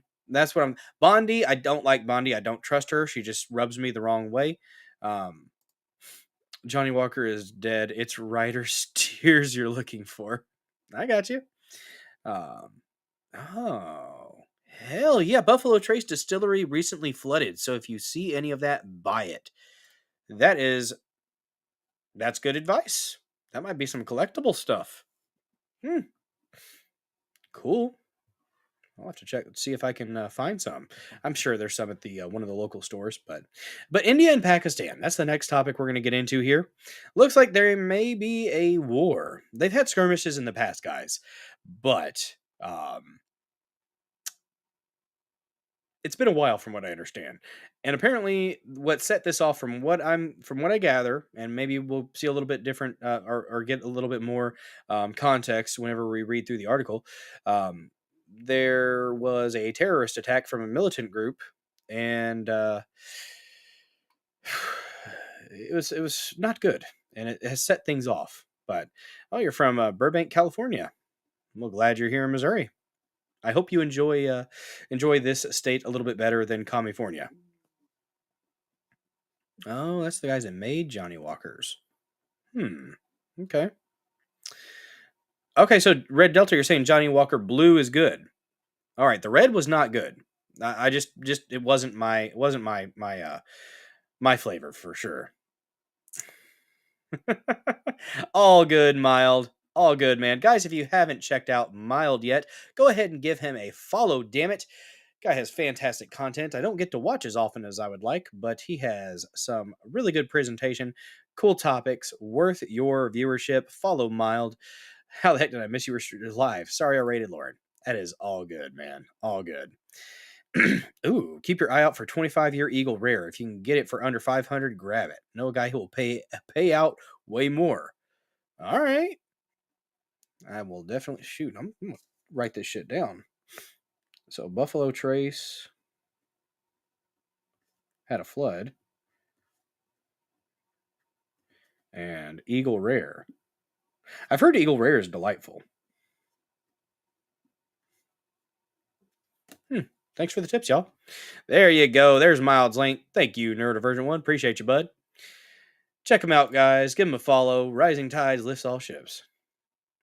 Yeah, man, I saw that you didn't get the 200 hours viewed for the Rumble Creator Program, and I freaking hate that for you, man. Wish you were able to get there. Maybe you'll be able to. I don't know how it works, but you might have to, like, maybe next month you'll like have to try to sign up again or something like that. I'm not exactly sure how that works. But man, I saw that, I was like, crud. But Missouri Mules. Yeah. So one more show to try to get that last 20 watch hours. It might happen. Hell, let me know. Like, shoot me a DM so that I can repost it and put it out on all the places, man. I want you to be able to stay in the creator program. You still got another show, damn it. We can make this happen. There was somebody that was on, I forgot God, they had like 90 hours they had streamed, and they were like at 190 out of 200. So, yeah. Just posted a pic on Discord of the ones we had this time. Ooh, let's check it out. In the general, oh, that's bright. Why is that white? We don't do light mode here. Light mode is for psychopaths. Oh, there's Miss Minnie. Check it out. Look at you. Nice. There we go. Let's look at what Miss Minnie Mail had. Said photos of the spirits we get to try at our tasting at the law office where you work. For anyone who didn't see the message from the stream, one of our partner's husband owns a chain of liquor stores, and they travel around the country to distilleries and do barrel tastings to choose barrels to have bottled and sold in their stores. Done several of these tastings for us, and they are always excellent. But I think the Woodford Reserve she brought this time was my favorite thus far. Wow, look at that! I got minor case, Tres, agave, that's some tequila right there. Oh, that's dangerous stuff. And then Kentucky Straight. What is that? Wilderness Trail? Yep, Wilderness Trail. And then some Woodford Reserve. Kentucky Straight. Another perfect pair. Huh. Nice. Well, I'm glad you got your chance to try all those. 6 p.m. Central for Mild tomorrow, 7 Eastern. Wednesday tomorrow. I will be at a concert, damn it, but I will post out your link before we get up there. But I'm going to go see Beartooth tomorrow. And the Callous Dowboys, which actually I'd never heard their stuff, but I checked them out earlier, and Callous Dowboys is going to fucking rock. There will be a mosh pit, damn it, at the pageant in St. Louis. I'm looking forward to it. It's going to be good. I need to check on Gideon and Deadeyes. Because I'd like to try to get a feel for the bands. If I haven't heard them before, if I'm going to go see them, I want to kind of get an idea of what I'm going into. Yeah, it's going to be a fun time tomorrow, y'all. It was Knob Creek. It was a 9-year Knob Creek that I tried up at Salt and Smoke in St. Louis a couple weeks ago, it was pretty solid. Pretty solid. Those looked tasty. Very tasty spirits. Ooh, Red Delta, you got an Eagle Rare. You think it's the 25? Ooh, very nice. All right. There we go. Thanks for sharing, though, Miss Minnie Mel. Appreciate you. That looks good. That's some cork popping fun right there. Those are all, yeah. Damn right. Damn right. I love that stuff. Alrighty. So, India and Pakistan. They may be about to go all out, guys. You want to see we have a very intimidating training video from India or Pakistan. I can't tell which one it is. Take that how you will.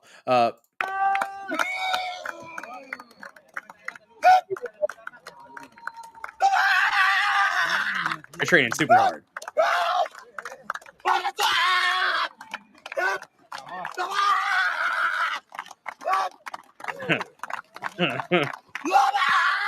Yeah.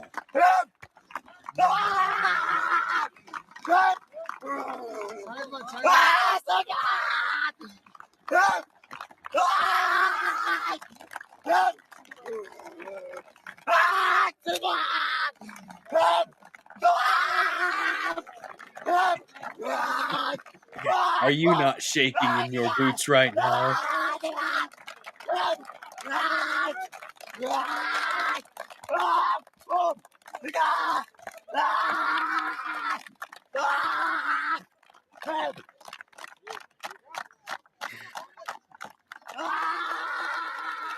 Yeah, get it. I don't know about y'all, but I'm scared. I am so scared. That is that's the training footage.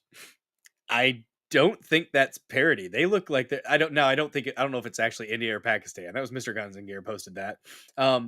But yeah. There was that. Oh my gosh. Man, oh man. Whew. It's more for the lulz. More for the lulz for sure. Oh, update real quick. Buffalo Public Schools responded to the accusations from last night's show that we did the Unsubscribe podcast. We watched that from Angry Cops /Rich. Yeah, it we might get into it on another stream. I don't really want to talk about that today. It was pretty damn heavy yesterday. So you're scared of that guy, Sam Duty? You should be. It's very intimidating. Absolutely. You think Saudi Arabia helped fund the Pakistani's nuclear program? Wouldn't doubt it. Saudi Arabia has its tendrils reach far and wide. Absolutely they do. Let me find this other clip here. Oh, here we go. It was right there. I could have left it up. So here's a clip of a tourist having himself a good time going down a zip line. And you got to pay real close attention. This is where the terrorist attack happened from the militant group. And we'll get into the specifics of where and like the name of the area and all that when we read the article here. But this guy's just having himself a good time on a zip line. He's got the selfie stick and he's good to go. Woo!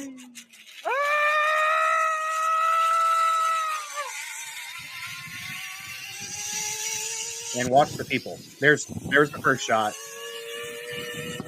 Another shot. There's a shooting going on. More shot. That guy's running. Right over here. Guy in the black. Shot him. And he has no clue yet. Now he's starting to get an idea though. Look at him. Absolutely freaking awful. Like, and you want to say keep your awareness up all the time, right? You want to say stay out of the white. This is clearly an instance where you might be in the white and that sucks, but you should always try to at least be in yellow, in my opinion. Always try to be in yellow. If you find yourself getting relaxed, reorient, do your scan. But like, you're there having a good time, and it's really hard to not be relaxed. But I hope he was okay. This is where Indiana Jones strolls up and shoots him. Good Lord. Yeah. But yeah, we have an article though that we are going to get into about the. So okay, this is why I didn't try to say the dang name of the place earlier because, it was in Kashmir. I thought it was Pago Ragal or something. I don't know how to pronounce the word. But we have an article actually from CNN that I found about what happened in Palgam. I don't know if I'm most likely mispronouncing the hell out of that. So a tourist massacre in Kashmir is escalating tensions between India and Pakistan. Here's what we know by Raya Mogul, Ashwarya S. Ear, and Sophia Saifi. Like, okay, I just have to ask, what is up with these news outlets picking people that are from the area specifically? Like, I've noticed this. This is a common trend. And maybe it makes sense because they're from that area. Maybe so they may have context. They may be the CNN CNN affiliate from that area. Maybe that's what that is. But if they're American based, then I mean, do they have to pick the person that's directly from there? I don't know. Maybe I'm just nitpicking here. It is CNN.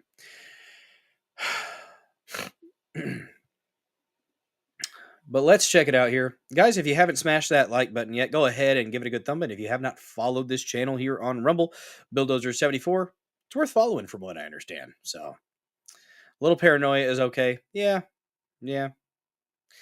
Makes sense. All right, so let's get into this article here. New Delhi and Islamabad, CNN. So I guess it was from there. That's why it's coming from that reporting outlet. Relations between India and Pakistan are cratering following a deadly militant attack in Indian-administered Kashmir. We have Kashmir that has sparked a tit-for-tat reprisals and raised fears of another military escalation between the nuclear-armed rivals.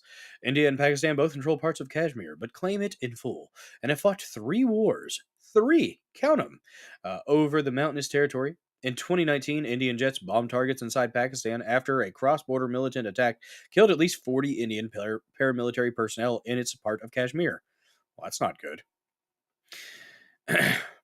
Trish won, not feeling well at all, but had to stop by for a little bit to say congrats for the 100th show on Rumble. Thank you so much, Trish won. Lovely mod in the chat. And I am praying for you, Trish. Hope you get to feeling better, and I hope they're able to get you in a little bit earlier than January of next year for that surgery. God bless you. That's a tough one, Trish. Sincerely, though, I hope you get to feeling better. I hope they're able to address the issues that you got. Thanks for stopping by, and don't forget to smash that like button, though. Yeah, right there. Mods back to back. We had Neuro and then Trish popping up back to back in the chat. All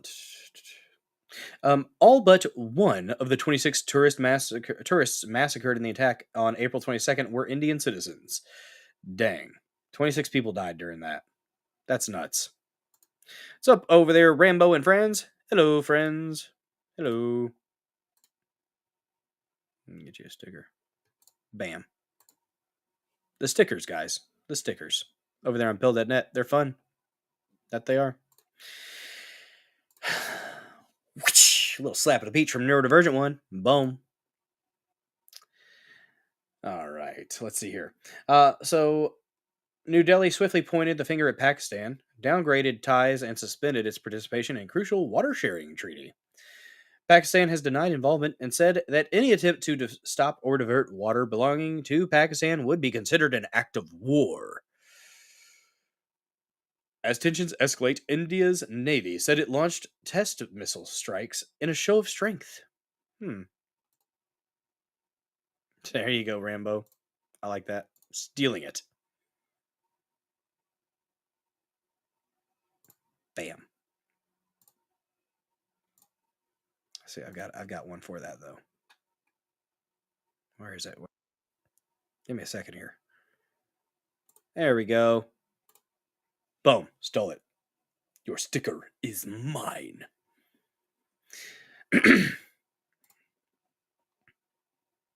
Kashmir is the last, his last on your list of places to go. Winner gets Kashmir. Loser gets 7-Eleven. Yes, indeed.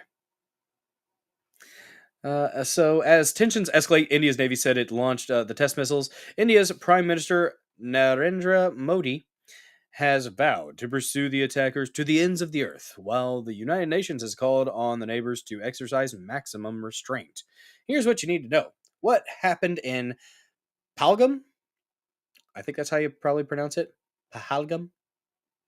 Gunmen opened fire on sightseers in a popular travel destination in the mountainous destination of Pahalgam in Indian-administered Kashmir. At least 25 Indian citizens and 1 Nepali national were killed in the massacre, which unfolded in a valley only accessible by foot or on horseback. Dang. That sucks. Eyewitnesses described scenes of horror as the gunmen approached, opening fire on tourists from close range. Some recalled how the men among the group were singled out and shot at. At least they weren't trying to hit the women and children. Still horrible, but I mean, maybe there's some honor there. Other survivors told local media the government accused some of the victims of supporting Prime Minister Modi.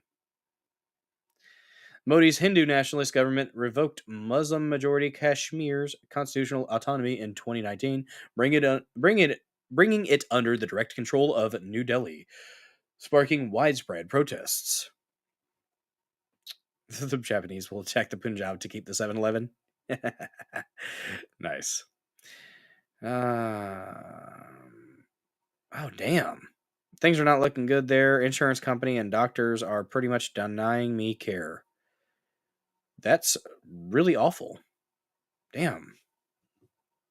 I hate to hear that. Well, I hate that that's happening. I don't hate to hear it. I just hate that that's happening.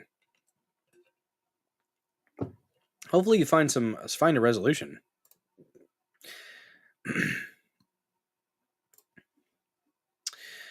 Let's see. What's the story with Kashmir? Kashmir has been a flashpoint in India-Pakistan relations since both countries gained their independence from Britain in 1947. The two nations to emerge from the bloody partition of British India, Hindu-majority India, and Muslim-majority Pakistan both claimed Kashmir in full, and months after becoming independent, fought their first of 3 wars over the territory. The divided region is now one of the most militarized places in the world. That gives you an idea of what we're talking about here, though. We've got a map. The contested region of Kashmir. The Kashmir dispute is a territorial conflict between India and Pakistan, and also involving China, each controlling and claiming different parts of the region since 1947, the 1947 partition of British India. So there's a line of control. You got India administered. So I guess this is all Kashmir.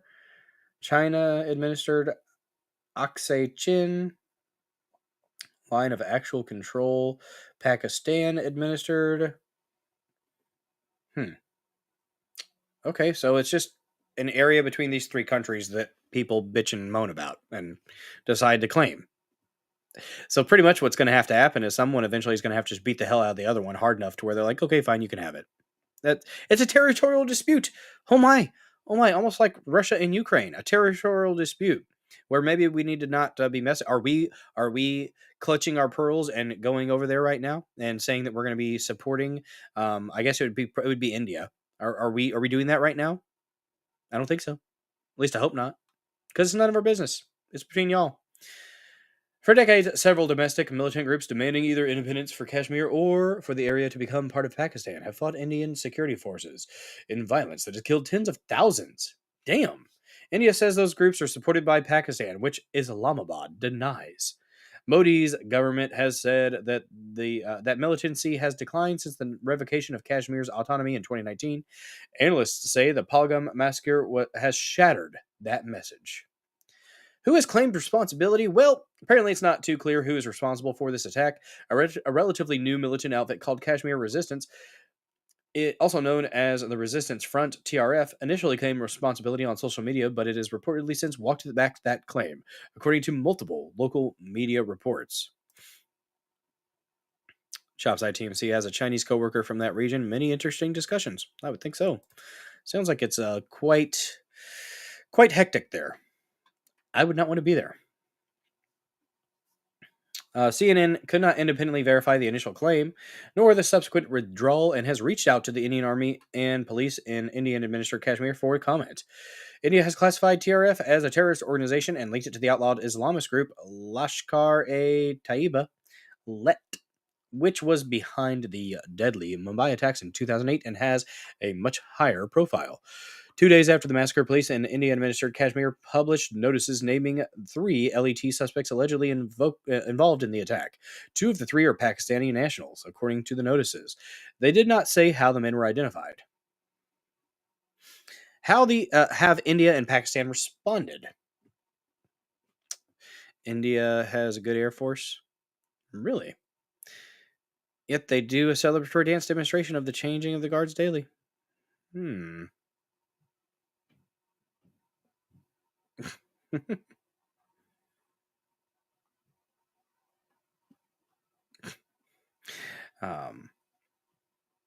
India has justified its retaliatory moves as a response to Pakistan's alleged support for cross-border terrorism.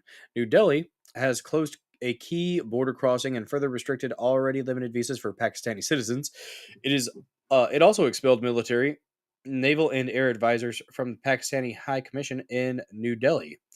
Additionally, it suspended its role in the Indus Water Treaty, an important water sharing pact between India and Pakistan that has been in force since 1960 and is regarded as a rare diplomatic success story between the two fractious neighbors. Ooh, fractious, that's a good word. The enormous Indus River system, which supports hundreds of millions of livelihoods, hopefully they're not crapping in that water. Rivers, they get the sewage, but they keep it in the streets there. Oh, that is a sad statistic that 60% of Indians are okay with open pooping in the streets. That's where California got their model. Just saying. Let's see. The enormous Indus River system, which supports hundreds of millions across Pakistan and northern India, originates in Tibet, flowing through China and Indian-controlled Kashmir before reaching Pakistan. The vast volume of water is a vital resource for both countries, and the treaty governs how it is shared. A Pakistan government statement said any attempt to stop or divert water belonging to Pakistan would be considered an act of war. Following India's move, Pakistan said it was suspending trade with India, closing its airspace, and expelling Indian diplomats, calling New Delhi's measures unilateral, unjust, politically motivated, extremely irresponsible, and devoid of legal merit. How many adjectives are you going to include there? Pakistan's Prime Minister Shahbaz Sharif on April 26 accused New Delhi of leveling of baseless allegations against Islamabad and said it was open to participating in any neutral, transparent, and credible investigation. The next day, India's Navy said it conducted anti-ship firings to revalidate and demonstrate readiness of platform systems and crew for long-range precision offensive strikes. Probably supposed to be an S there, in a statement on X. What's the situation like in Kashmir? Yep, singlet, and they were shitting in the streets. It's all good. It happens. It happens. Quite a lot there. What's the situation like there? Tensions are heightened in Kashmir as Indian security forces continue to search for the suspects in the attack. Indian forces were engaged in a gunfight with militants in Bandipora district of north of Srinagar. During the search, the Indian Army Corps in Kashmir said on X. Meanwhile, India's Army Chief General Upendra Dwivedi visited Kashmir on April 25th to assess the security situation in the region. Arshad Najam, 48, a school teacher who lives in Pakistani-administered Kashmir close to the line that divides the territory, said he was on edge. I would imagine so. We have cleaned our bunker, he told CNN. There's fear among people. Anything can occur at any moment. Well, I mean, yeah. Thousands have flocked to the streets in recent days to condemn the deadly attacks as business owners express concern over the impact it has already had on the popular tourist destination during peak season. Yeah. I don't know. Oh, yeah. Did I miss somebody new? Oh, what's up? What's up, Homesteader Nick? Oh, well, y'all regulate free speech. I don't know. Sometimes. Fucking subservient little piece. Oh. Who are we talking about? I don't know. Gary. Who's Gary? Gary! You are going to eat your food and you are going to like it! SpongeBob quote. Yes. Oh, where was it?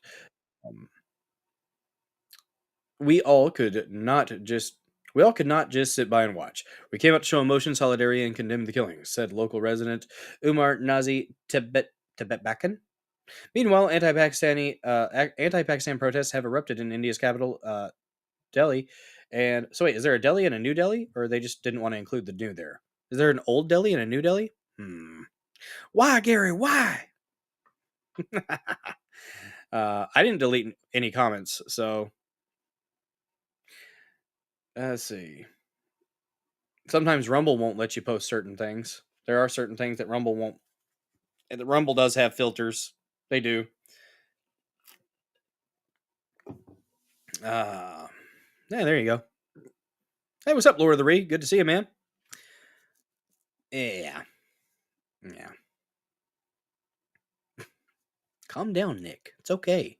The water's warm here, man.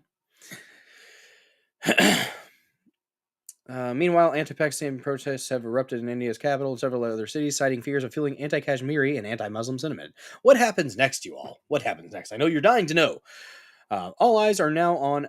these are two nuclear powers, so this is a big story. I know people are acting like there's nothing really big going on. This is kind of big. That, and I guess Russia did say that if NATO attacked or stepped out of line in the right way, then nuclear weapons were on the table. Fun. What's up, Castro? Good to see you. You don't like the Rumble app, and to be fair, when you Rumble rant with the Rumble app, the creator only gets about 50% of that. Apparently, through browser, it's a little bit better, like 77%. So, hey, there you go. I'm also I'm a bit of a I like free speech. Got you, bud. Thanks for joining this episode of the Dozer Den, Homesteader Nick. Don't forget to smash that like button. Share the stream with your loved ones. Follow the channel if you haven't done so already. Good to see you. Whatever. I do what I want. That's right. Deleted would say removed by moderator. I've been having gate out comments myself. Oh. Okay, I got you. Yeah, Rumble will do that every now and then. You just gotta some of the words, they have a live chat that has to go through the app store, so they do have some restrictions on that. It's still one of the most free speech platforms out there. So, I support this platform. I like it. I am in the creator program. And if you have not clicked Get Premium yet, boom, right down there, click that red Get Premium button. You can do $9.99 a month or $99 for the year. But good news is Rumble usually, good Lord, usually has a promo code studio and you get $10 off. So $89 for the year. It's not too bad, y'all. Not bad at all. Premium. That's right. I do usually keep it to the 5 hours. I haven't gone over. I mean, I did a little bit over this month, 5.2 hours. Some people, I really don't know if there's a benefit to doing more premium hours, but I kind of like to have it open to everybody who might want to watch. With the premium, it does take away a decent chunk of the audience, and I like to share as much as I can. So.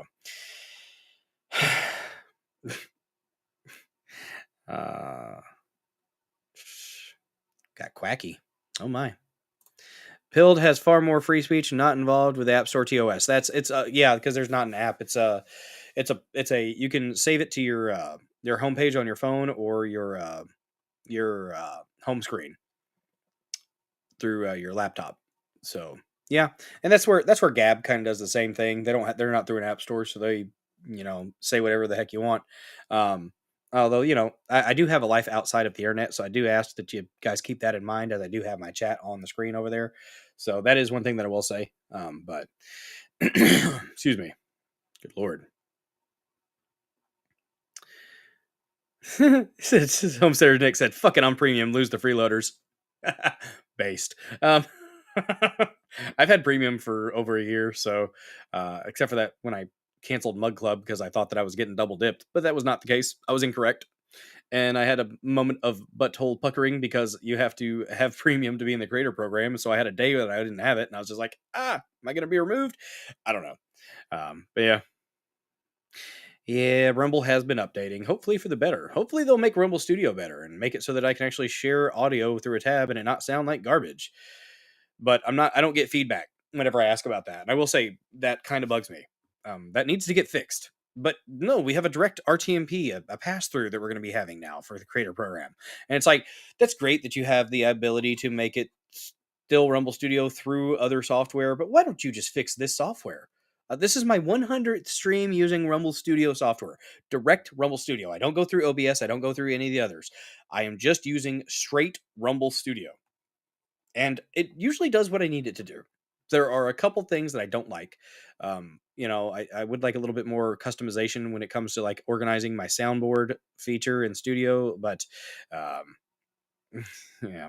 But it's a little It's a little frustrating at times, but for the most part, though, it's been 100 streams, and it does what I need it to do for the most part. And I figured out a workaround to make the Dozer Den DJ hour on Saturdays, because that's what we do on Saturdays, y'all. The Monday, Tuesday, Thursday streams, more news heavy. We do 3 to 4 news topics, and have a palate cleanser at the end. And then the Saturday show, the Dozer Den DJ hour. That's the main focus, where I take your music video requests, and we have ourselves a damn good time. You can jam out with your claim out, rock out with your cock out. Those are the only two options, because if you're intersex, you need to pick one. Damn it, pick a lane, get in it, stay there.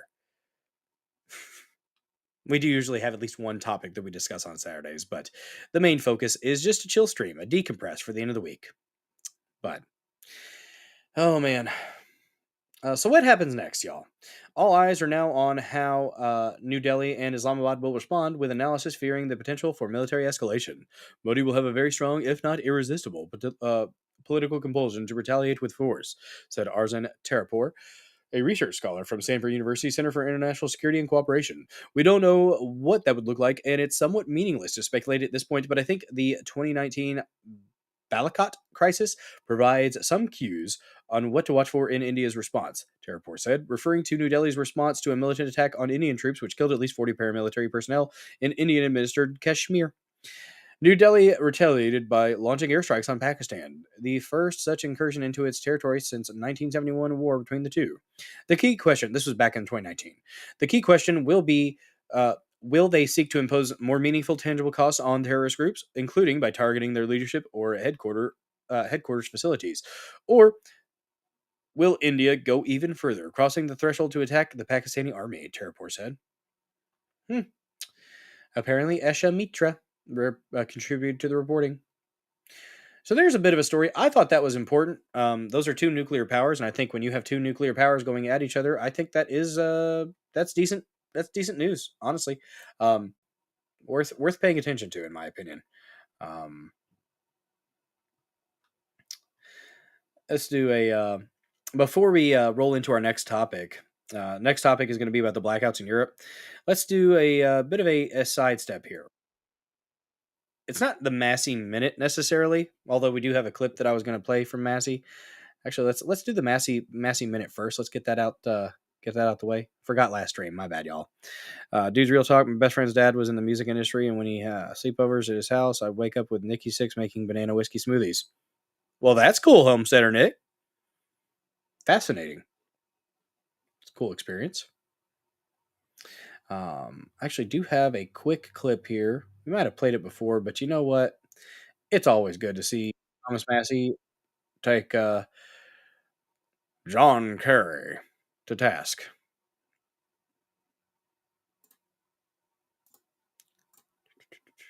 I'm going to have to refresh. Oh, no. I'll be back in a blink, guys.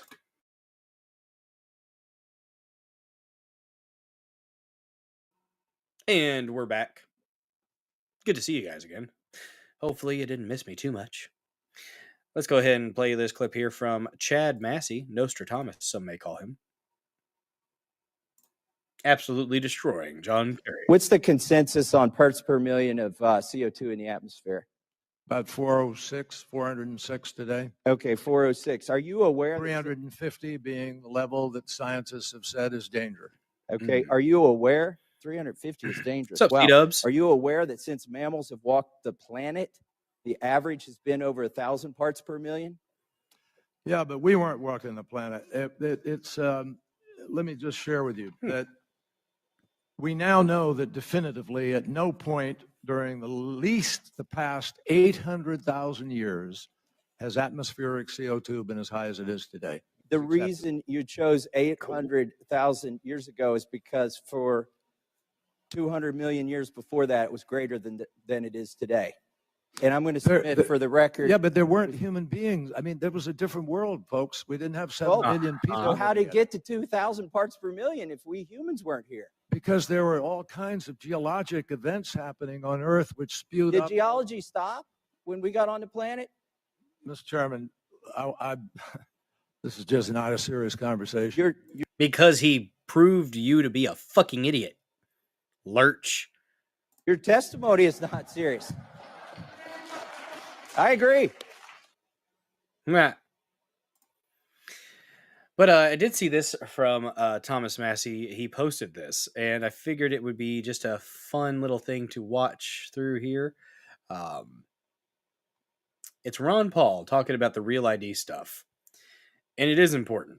And this is something that uh, we should we should have had Ron Paul. That would have been so much nicer to have a Ron Paul presidency. But you know, they wouldn't let that happen. Here he is talking about the real ID stuff back. How many years ago was this? I guess it would have been around 2001 or 2002, probably 2002, most likely, around the Patriot Act. So, Ron Paul on real ID just before it passed the House decades ago, along with the Patriot Act. Ron Paul was right, as is often the case. 3 minutes.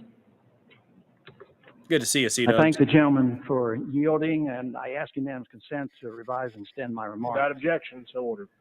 Mr. Speaker, I rise in support of the rule. I rise also in support of the Sessions Amendment, but I also would like to take this time to make a few comments about why I will be voting against the bill.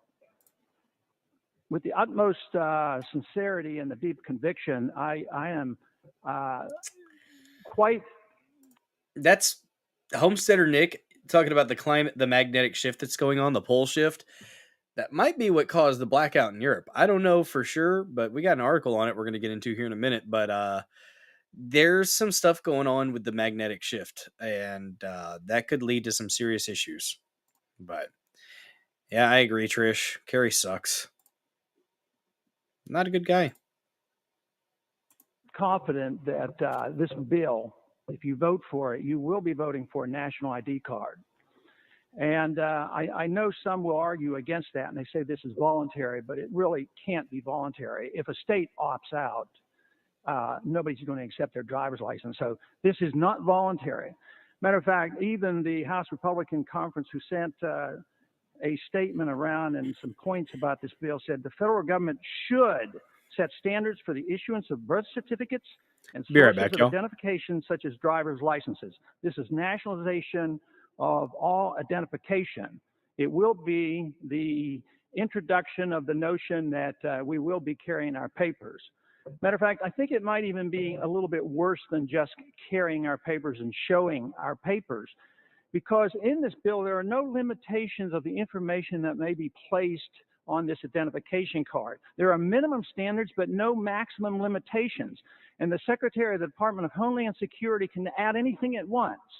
So if they would like to put on there the fact that you belong to a pro-gun group, it may well appear on your national ID card, because there may be an administration someday that might like to have that information. But there's no limitations as far as biometrics. There's no limitations as far as radio frequency identification. That technology is already available, being used on our passports, which means that you don't have to show your papers. All you have to do is walk by somebody that has a radio frequency ability to read your passport or read your driver's license. And there's no limitation as to what they can put on these documents. Ron Paul was right. It's a very old clip. Yes. It's actually not from the 80s. It's the early 2000s. I got to wonder, guys, like when I see these clips that are from like 20 years ago, they didn't look like this at the time. So I got to wonder, is this just like degraded footage? Like when it saves, it doesn't maintain quality? Or did it look this crappy when it was shot live? I can't believe that the camera was this crappy 20 years ago, 23 years, 24 years ago. Just can't. Oh, God.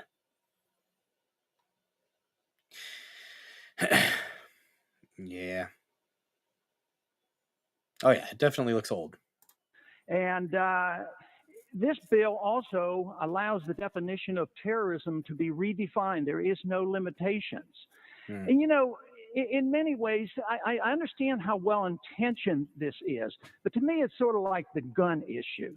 Conservatives always know that you don't register guns. That is just terrible, because the criminals won't register their guns.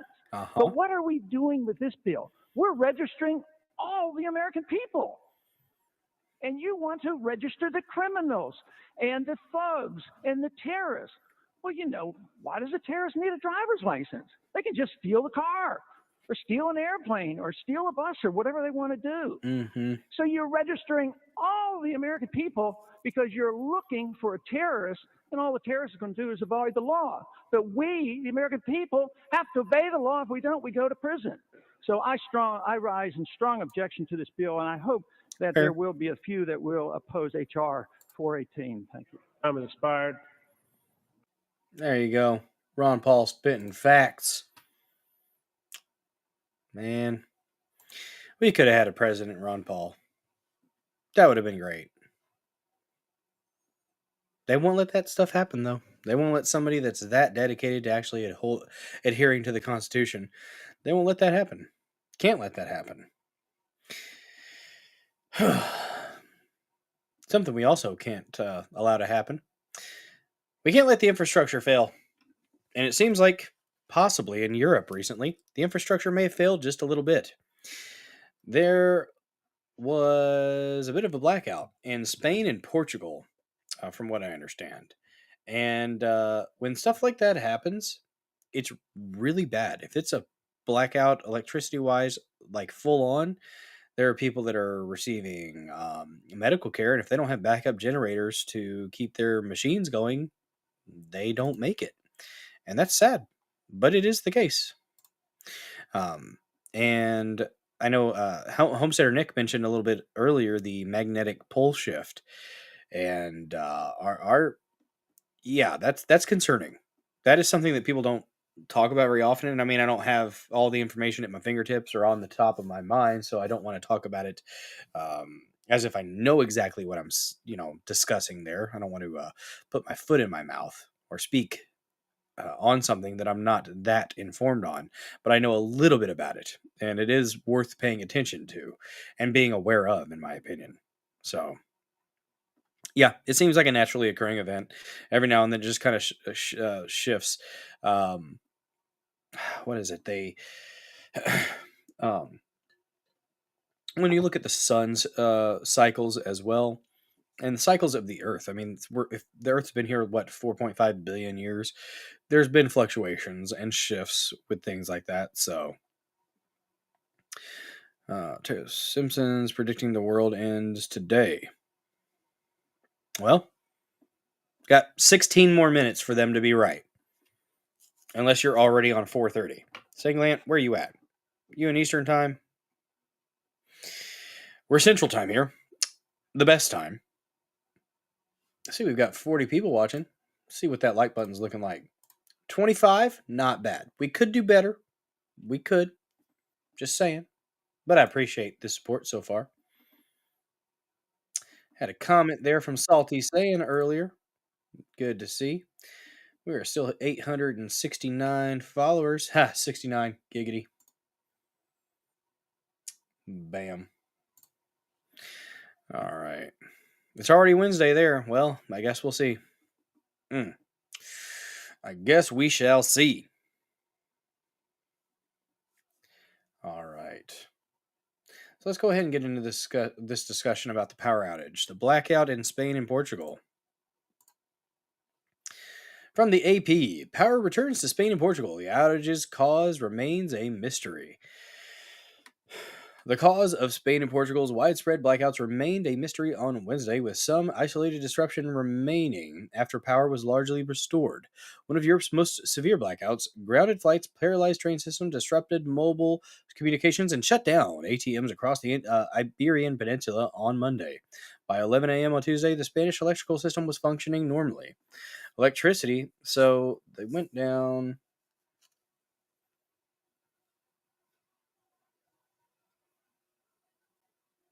So it doesn't look like they were down too terribly long. Was functioning normally, electricity operator Red Electrica said. Portuguese grid operator REN said power had been restored to all 6.4 million customers. As life began to return to normal, authorities in Spain excuse me, dang. had yet to provide a further explanation for why the nation of 49 million people lost 15 gigawatts, equivalent to 60% of its national demand, in 5 seconds. Wow. That's concerning. Yeah. Yeah.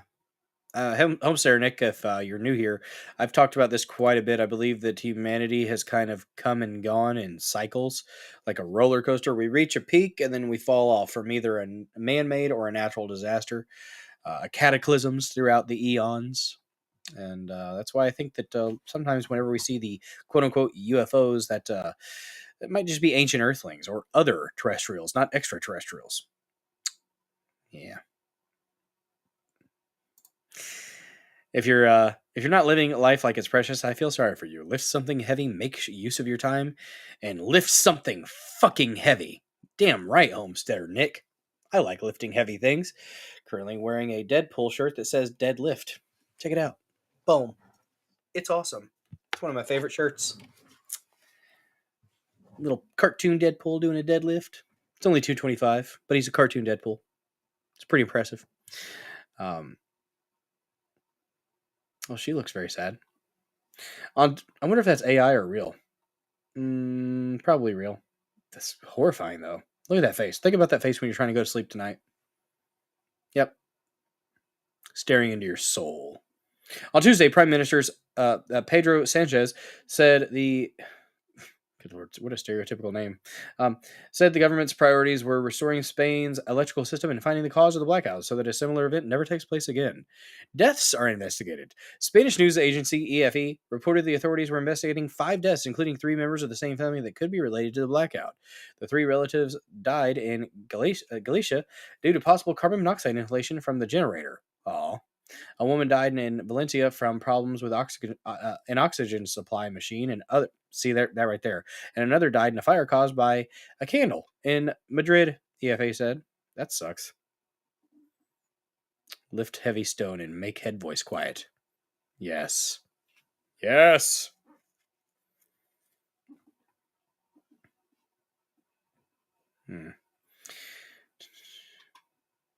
Sabotage ruled out, they say.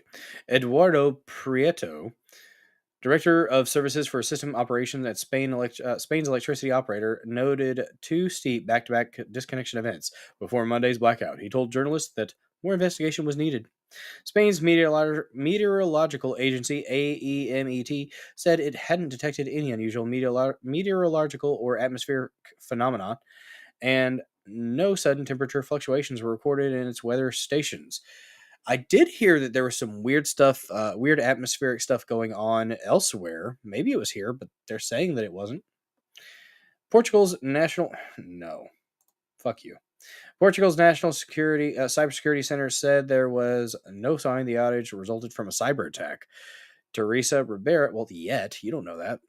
Ribera, an executive vice president of the European Commission, also ruled out sabotage. Of course they do. You don't want to panic people. Gosh dang, I gotta quit yawning, y'all.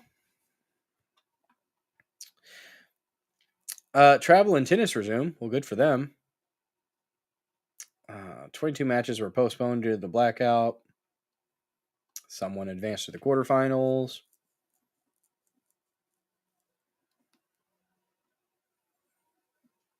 At Spain's largest train stations, droves of travelers waited Tuesday to board trains or to rebook journeys. At Madrid's Atocha station, hundreds stood near screens waiting for updates. Many had spent the night at the station wrapped in blankets provided by the Red Cross. By 11 a.m. Tuesday, service on Madrid's subway system was fully restored. In Barcelona, the system was operating normally, but some commuter trains remained suspended in the afternoon because of electrical instability. The company that runs the service, Rodalies Catalunya, said on X. In some parts of Spain, commuter and mid-distance services were still suspended or running at reduced capacity.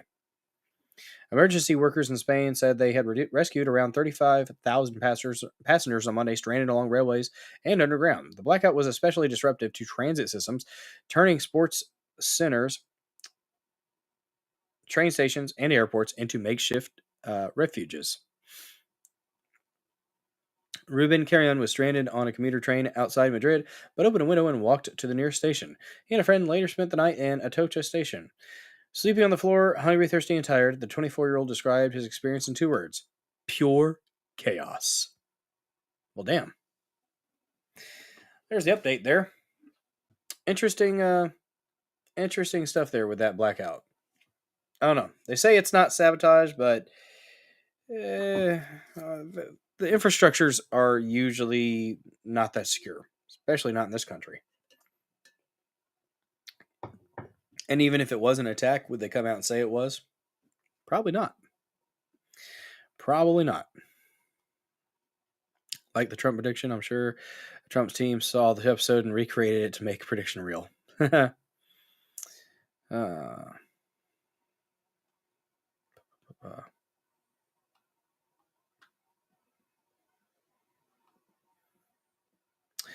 Let's see. But yeah, I don't know. We need to bolster our infrastructure. The grids, they're far too susceptible to attack, cyber attack, and physical attack. I mean, hell, there are people that go around shooting transformers, and it can just doing that.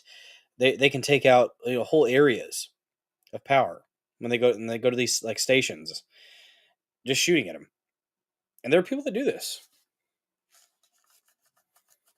It's not something that should be so easy. We should have the stuff underground. I think a lot of these things should be underground, and have a little bit better security, better protection to keep the systems up and running.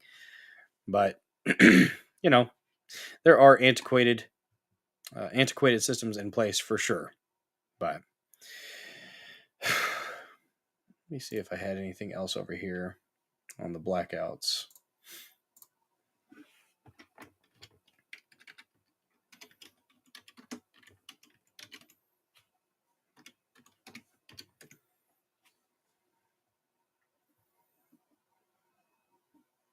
Oh, wow. Here's what it looked like from orbit with the blackout. That's crazy.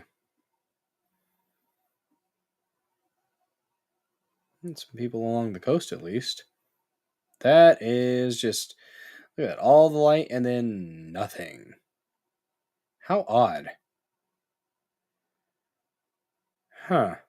Apparently renewable energy might be the culprit. Oh, no. Oh, man. So the anomalous atmospheric phenomenon was in that area, but they decided it wasn't the issue. Everything now points to a failure of the electrical system itself, which resulted in total collapse following 2 consecutive disconnections at generating plants in the southwest of the country. All figures point to photovoltaic energy. Solar. Oh no. Whose massive entry into the system during the middle of the day is causing extremely okay, so during the middle, it's too much. Huh. So during the middle of the day, they're getting an influx from the sound of it. Extremely unstable situations in the grid that, since last week, have put the group chaired by Beatrice Corder in trouble. The public company protected itself from the market 2 months ago against something like this, recognizing short-term risk of generation disconnections due to the high penetration of renewables. They went net zero and the grid went down. Is that in the article? Well, it wasn't in the article that we read, but that was the AP, and they are gay and lame, so they're going to try to, Trish. We're going to do everything we can to stop them, though.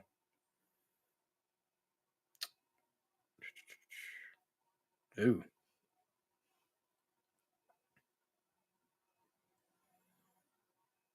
What's up, 2B93? We got something over here. They'd reference to the blackouts. So Chopside TMC says 9 stations in the whole North American continent goes dark. Opinions vary on how long they last. Yeah, I've heard people say it's 72 hours before people start, societal structures start to break down and people go monk. Oh my goodness. Doubted Views has raided the stream. Oh my. Chris's World, good to see you. Thanks so much for raiding. Absolutely appreciate you. Heck yeah. I need to watch that your show more often, Chris's World. Thanks so much for the raid. To the people coming over from Chris's World, thanks so much for joining. Appreciate you here in the Dozer Den. Don't forget to smash that like button. Follow this channel. Let's get to 1,000, guys. We're so close. We're 869. Giggity. Very close. We're going to get there. Heck yeah. Appreciate the heck out of the raid, guys. You guys are freaking awesome. We will make sure that we're going to raid over there. Applause for the raid.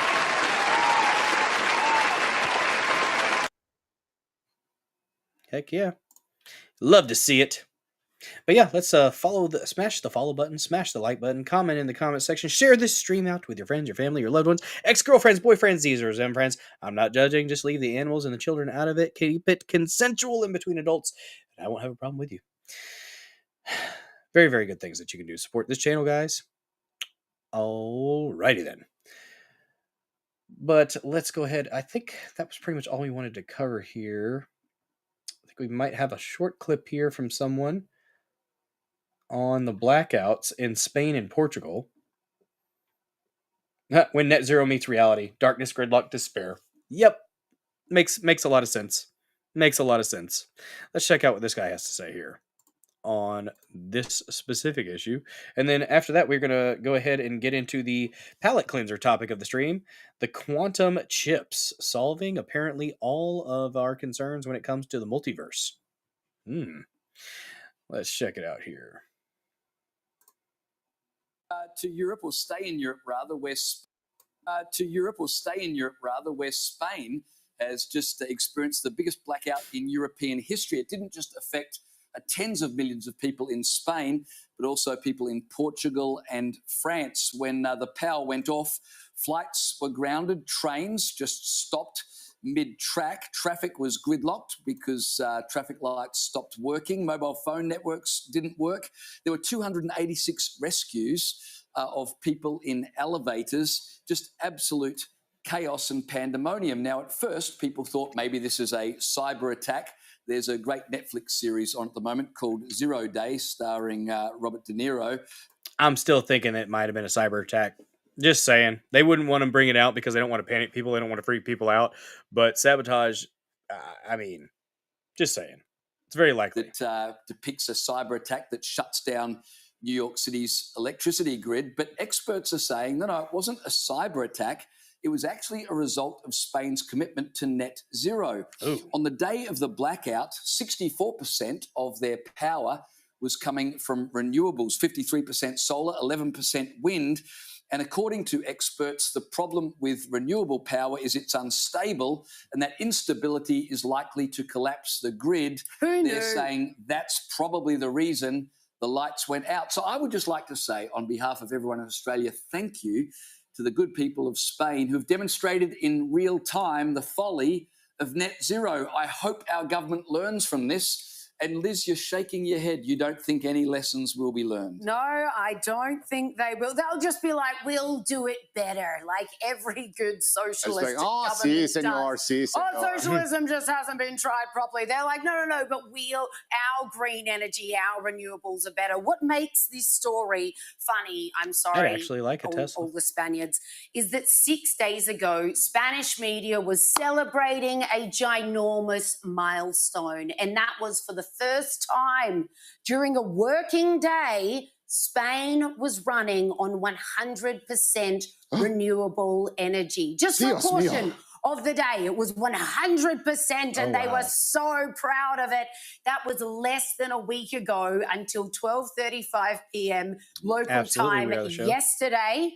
Nothing's working. I hope you're all carrying some cash, guys, because everything came to a standstill just like that. Everyone was in Well, if there's some words of hope that I could give the good citizens of Spain and Portugal, we saw the footage of the train passengers having to get out and walk. A few years ago, same thing happened in Sydney, and all the passengers on a train had to get out and walk, which is very... This is a fun fictional news program from the place that doesn't exist. Australia is in imagination land, guys. Inconvenient, but the good news is they got to their destination faster.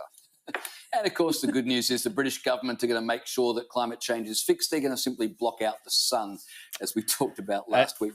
That is moving forward in some countries. Yeah, they are literally going to block out the sun. Bill Gates, fuck you. All right, I'm going to stop sharing my screen here. So I think that's all we have on that one. Let's see. Guys, if you haven't followed Chris's World or We Are the Show, two creators here on Rumble, give them a follow. Definitely worth your viewership. I haven't checked out We Are the Show in a while, though. Let's see. The last show that I was on, I think he got rated by Viva Fry. Or is it Viva Frey or Viva Fry? It's Viva Fry, right? Viva Frey? I call him Viva, as most people do. But all right, guys. We've got one more topic here. The palate cleanser. It's the palate cleanser time, guys. We usually do about 3 to 4 news stories, and then we have a story at the end that is either science-related, esoteric, fun, maybe restores a little bit of faith in humanity. Who knows? But we have a palate cleanser. Australia was literally inhabited by exiled Europe. Fucking love you, Australia. There's so many large things that will kill you there, though. It's like Australia is like British rednecks. That's the vibe I get from the Australians. So, I think it works. All right. Well, let's go ahead and get into this last topic here. We're going to be talking about Google. They have a quantum chip. This is actually from December of last year. But I saw Adam Krigler had posted something about it, and I thought it was kind of interesting, and I figured this might be a fun topic to discuss at the end of the show. This is going to be an actual short show of only 3 hours. It's looking like that might be the case. We're at 2.5 hours right now, unless this article stretches out for 30 minutes, which I kind of doubt that it will. But it is it's a chunky one. It is a chunky one. It's really science related, like really science heavy. So, we might lose some people for that, but I thought it was interesting. So, Viva Fry. That's right. It was a damn good time when you got rated by the Viva. We'll see, though. We shall see, CW. But Google's quantum chip sparks debate on the multiverse theory. Apparently, it solved the problem. It solved the issue, the concerns that you may have. Oh, yes, Google. That's right, Chops. That's right. It's all about the Google. What's up, SC Medic? Good to see you, buddy. Sully coming in the chat. Check his channels out. The Gun Club and Real Hard Truths. Worth your viewership, y'all. Here on the road, saving the world. Godspeed, sir. Godspeed. We're talking about Google's quantum chip now. It's the palate cleanser topic here at the end of the stream. Apparently, it's solving all kinds of problems that scientists and smart folks and smart computers would never be able to solve. But I'm still skeptical. Our robot overlords, guys, I don't necessarily trust them. Although I think we've probably reached the singularity. I think we are far past that. I think if we stopped tinkering with AI, I think AI would keep doing its own thing. That's just what I kind of think. Not necessarily sentient yet, but self-preservation may be something that AI is doing. Just saying. Let's go ahead and get into this palate cleanser topic. Google's quantum chip sparks debate on the multiverse theory by Matt Swain. This was back in December 16th, last year. It's a cool image, though. Probably created by AI. Let's see. Insider brief. Google's quantum chip Willow solved a computational problem in under 5 minutes. Taking these off. My ears are hot. Sparking debates about its implications for the multiverse theory. Hartmut Neven suggested the chip's performance aligns with the multiverse interpretation of quantum mechanics, but critics argue alternative explanations suffice. The task, random circuit sampling, showcases quantum hardware's power, but lacks direct evidence proving parallel universes. Google's latest quantum computer chip, which the team dubbed Willow, has ignited a heated debate in the scientific community over the existence of parallel universes. Following an eye-opening achievement in computational problem-solving, claims have surfaced that the chip's success aligns with the theory of a multiverse, a concept that suggests our universe is one of many coexisting in parallel dimensions. In this piece, we'll examine both sides of this argument, what that seems to have opened up a parallel universe of its own. With one universe of scientists suggesting that the Willow experiments offer evidence of a multiverse, and the other suggesting it has nothing to do with the theory at all. Which one is it? We'll see.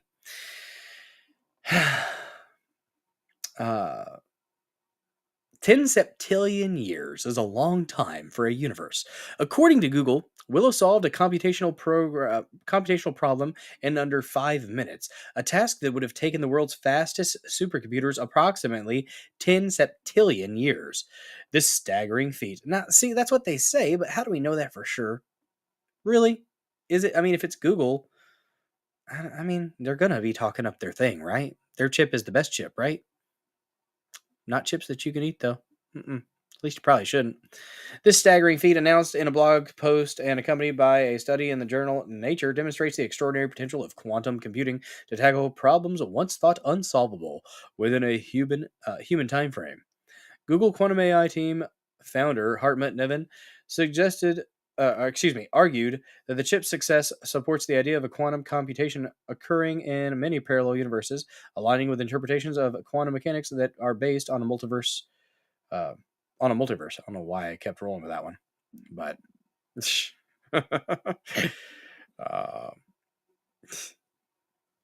uh-oh. Good Lord.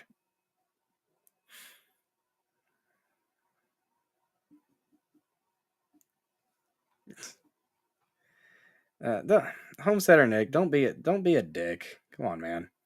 You do you. We'll just ignore you if you start being a complete asshole, but you do you. Trish, don't be like banning or anything for someone just being a jerk. I'm free speech, so just don't be a complete ass and don't be spamming links or anything, and I don't really give a shit.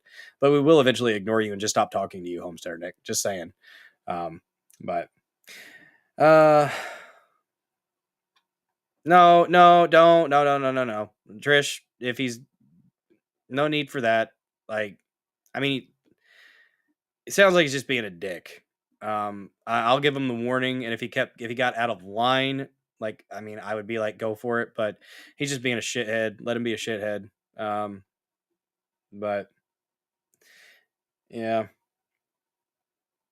seems like it just came in hot for no fucking reason, though. I don't know what his deal was, but let's see.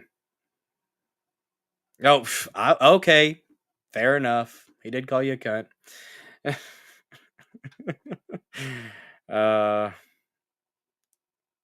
Let's see. He did do that, didn't he? There was no point. What was the reason for that? Like, you weren't even a bitch. Like, you just were like, hey, chill out. Yeah.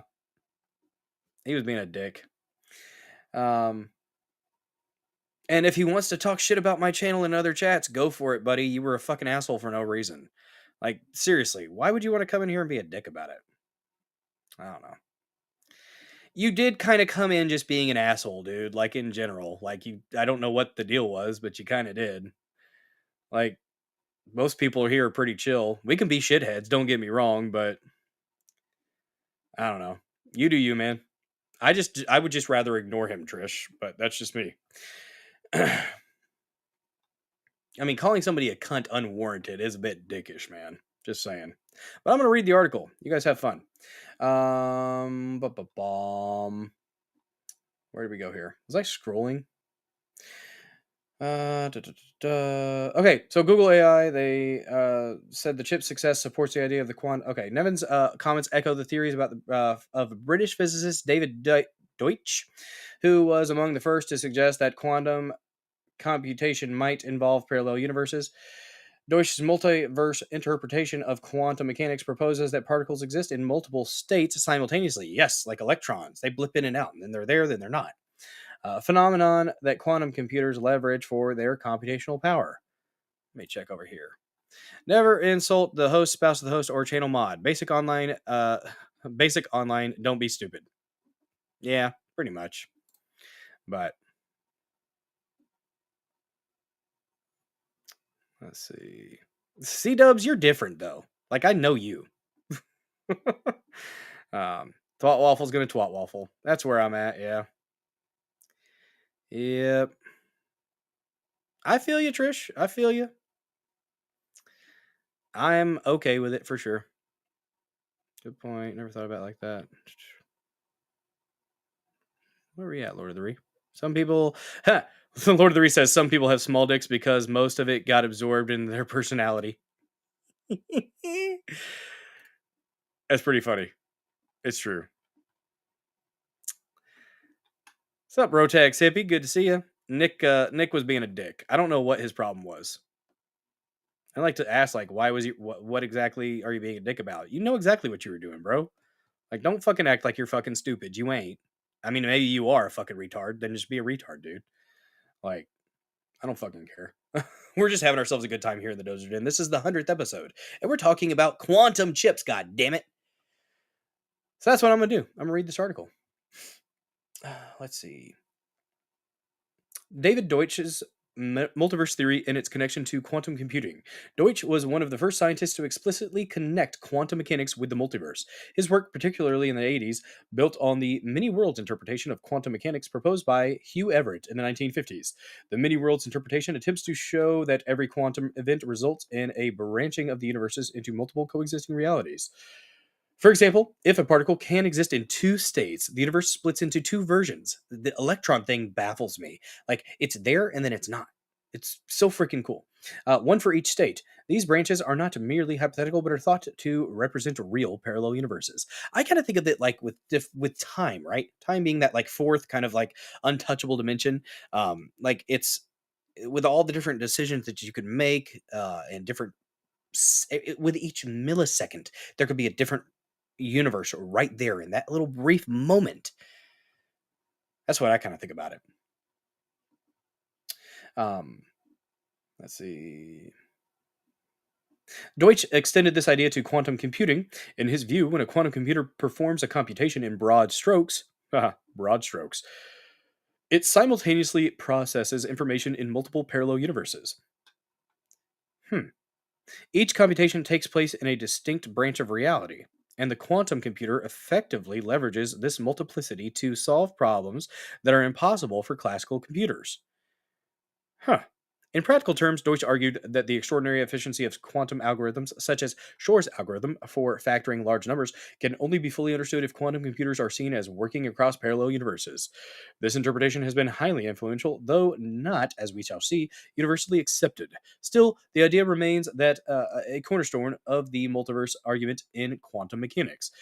The claims surrounding Google's Willow chip resonate with Deutsch's theories, as the chip's computational feats appear to align with his description of quantum computing as an inherently multiverse-dependent process. However, skeptics caution that Deutsch's interpretation is one of many competing frameworks within quantum mechanics, and more experimental evidence is needed to validate or refute the multiverse hypothesis. The pros and cons. Does Willow prove, quote-unquote, prove the multiverse theory? Lord of the Ree. Wait, not Lord of the Ree. Lord Sterling with a Ree. Happy 100. Sorry for the tardiness. All good. It's okay. Sometimes we're late and gay, Sterling. That's all right. I'll let it slide this time. We are the show. I miss the drama. Type in my not so clever ask universe comment and dragging my trash to the curb on the high alert because bears probably want that ham and turkey. Good Lord. Watch out for the bears, guys. Damn. I swear to God, I heard bears fighting dogs in the woods last night. It sounded... Okay, so like, I was sitting there, I went out, I stay up late. I never developed an adult circadian rhythm. I stay up till 2 or 3 o'clock in the morning most nights. I went outside because the dogs were freaking out. And I saw some deer running around, and they went one way, and then all of a sudden I heard a dog tearing into something, and this sounded way bigger than either some bucks were fighting a dog or bucks were fighting each other, or they wouldn't be fighting right now probably, though. Not really. But like, I heard small tree limbs snapping, like, or small trees getting snapped in the woods. So I don't know what was going on in the woods, but the sounds were bigger than a dog. And I was just like, okay, I need to go ahead and get my gun out the safe just in case. A lady dozer saw one of the dogs the next day, and it was tore up. It was alive, but it was tore up. But yeah, bears suck. As long as you stay away from them, you should be fine, though. I hope. Behaving is for YouTube, yes. 2 bears trashed your yard last week. Damn, we are the show. Be careful, man. Man. All right, back to the multiverse stuff. We're talking about quantum chips, not like Doritos here. Nope, these are not the ones that you should chew on. These are the ones that. Oh yeah, coyotes. They're going crazy right now. What's up, Gene Bondano? Says happy 100 shows. Great job, man. Takes a lot of effort and perseverance to do that many shows. Well, thank you so much for that, Gene Bondano. And you know what? I do it for you guys, the audience. The chat is king, guys. My goal: inform and entertain. Hopefully, we're doing at least some of those.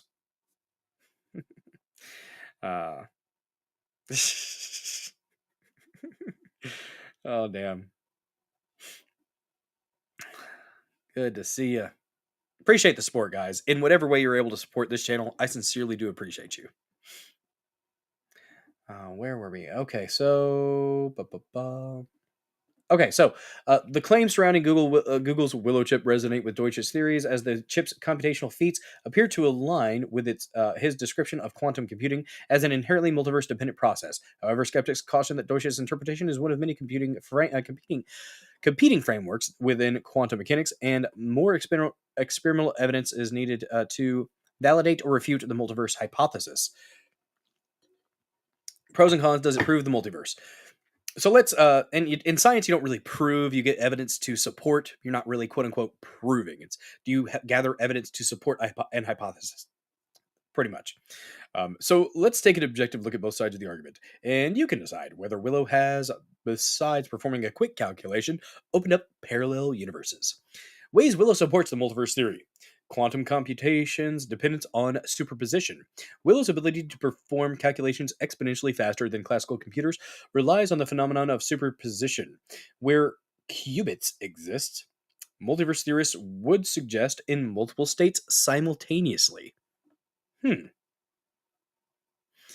when they say states, multiple states, simultaneously, do they mean like solid, liquid, gas, that type of state, or not?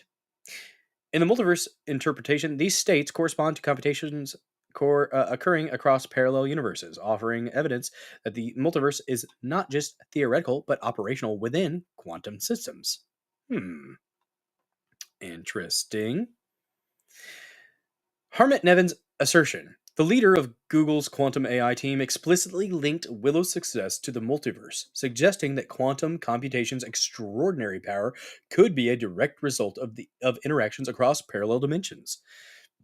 This aligns with interpretations of quantum mechanics that posit the multiverse as essential for explaining such phenomenon. In Nevin's words, the mind-boggling number exceeds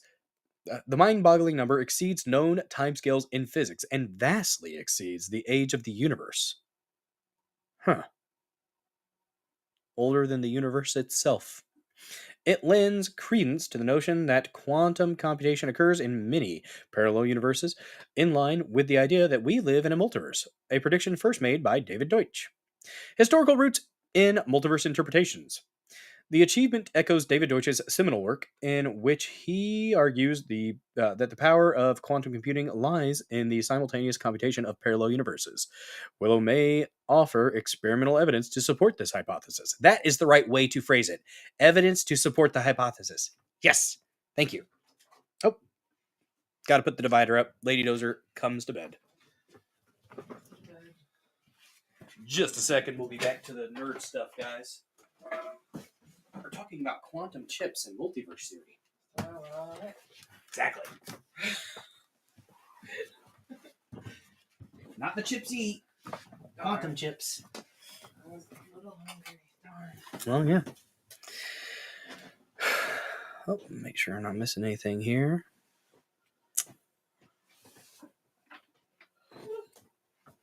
Could also be states of excitation. That's a good point, Sterling. Yes, not just so I was going physical, but as we were reading through it, yeah, that kind of makes sense. I am gonna nerd out hard with this topic, so if I seem a little excited, yeah, Lady Dozer doesn't give a shit. Yeah, exactly. C-dubs. No, she doesn't. We definitely got dropped in a multiverse. I do believe that the multiverse is real. I think that you've got probably. I tend to favor the membrane type of theory, where you've got multiple universes with like a membrane. and every now and then maybe they bump into each other and you end up with some really weird shit. Maybe like that's how deja vu maybe occurs, or maybe deja vu. Okay, I have a real quick. We're talking about multiverse. We're talking about time stuff. This is uh, a hypothesis that I kind of thought about. So with deja vu, right? You feel like you've been there before.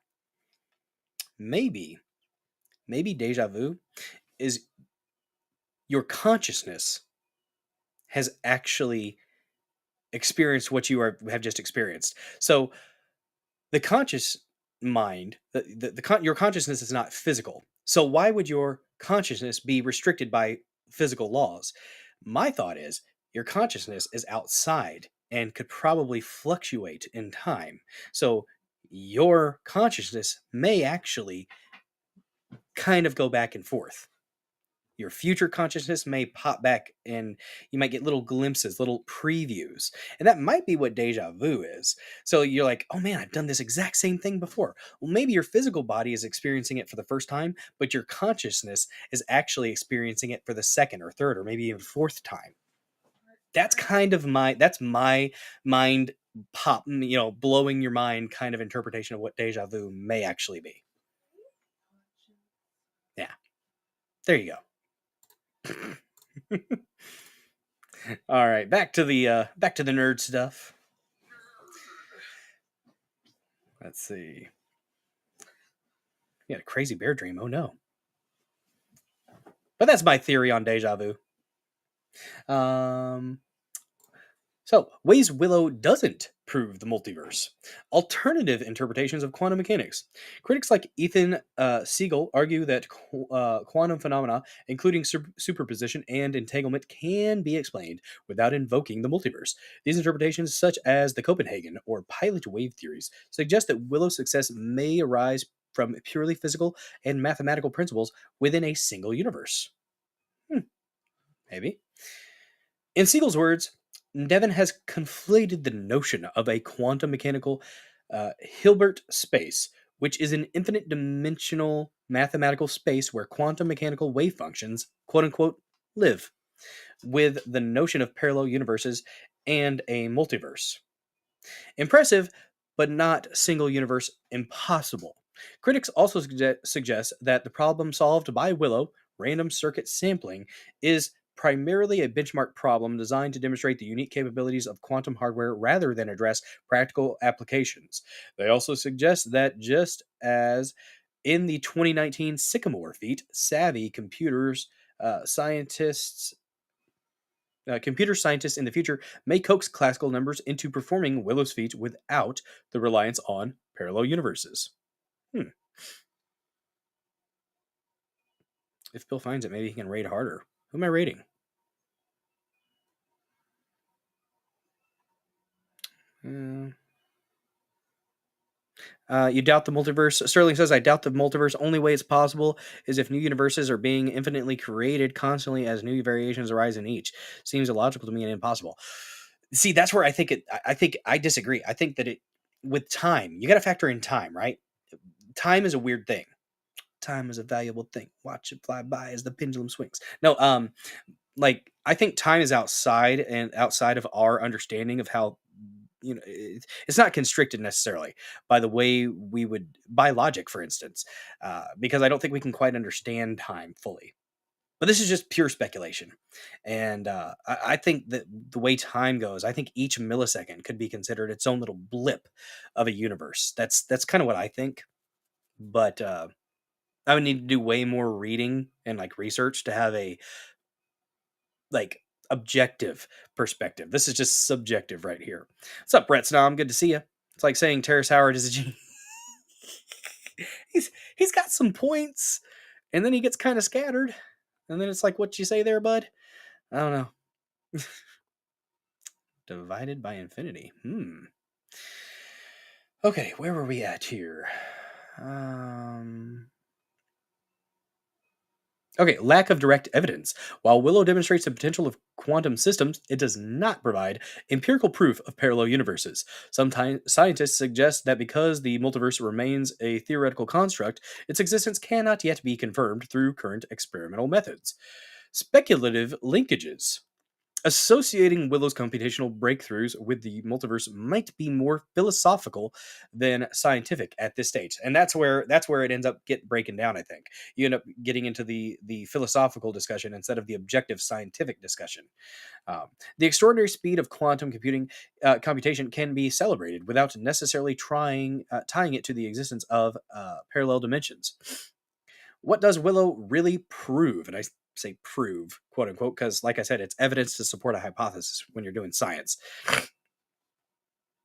Sterling saying, I'm just hung in on how multiple universes could exist in a parallel space-time. I think there can only be one. Highlander. Yes.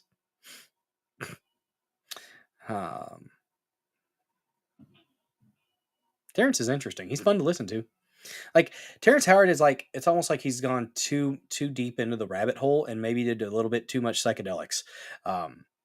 He was on Joe Rogan and it was just interesting and then kind of out there and then interesting and then kind of out there. He fluctuated for me. But let me see, make sure not missing anything. Chops ITMC over there on Pill.net says, if each universe is created by each possibility, then it does not scale unless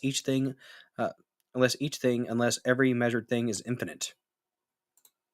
Well, that's the thing. If you want to get into a religious conversation about the universe and God being in everything and being everything and nothing at the same time, the beginning and the ending, complete, I don't know. That's where you could really get into some really, that's where the philosophical discussion comes forward, for sure. 1 × 1 = 2 is such shit. I agree. There can only be one. Yes. C-dubs. Better than never listen to your favorite actors outside of film. Yeah. Shut up and act kind of thing. Let's see, where were we at here? Willow's achievement represents a significant leap forward in quantum computing, particularly in error reduction and problem-solving capacity. However, claims about proving the multiverse remain speculative. For now, the multiverse remains a tantalizing theory without concrete evidence. Regardless of its implications for cosmology, one thing both universes of scientists seem to agree on is that Willow is a great example of the accelerating pace of quantum innovation, and while not all scientists agree on this, Willow's performance even hints at transformative applications in fields such as cryptography, material science, and artificial intelligence. Maybe something that's been drowned out by the debate is the debate itself. Beyond the commercial applications, quantum computers are positioned to prompt scientific discussions and deeper investigations, and that's a positive that's often missed in the rhetoric around use cases. I'm thinking they meant such cases. I was just about to say, they've done so good with this article, and I think that's often used in the rhetoric around use cases. Maybe it's supposed to be use. Whether or not the chip validates the multiverse, well, at least in this universe, that's up for continued debate. I really like the author of that article, Matt Swain. Good job, Matt. That was a fun article. And I like how he tied it in when he's talking about the multiple universes, and he said that it's created 2 universes in the debate. That was clever. I liked the way Matt did that. Good job, Matt. Link in the description if you want to read through that in your spare time. If you want to nerd out. That was a fun topic there at the end, guys. Illegal alien Highlander. There can only be one. That's good. It's good, man. I like it.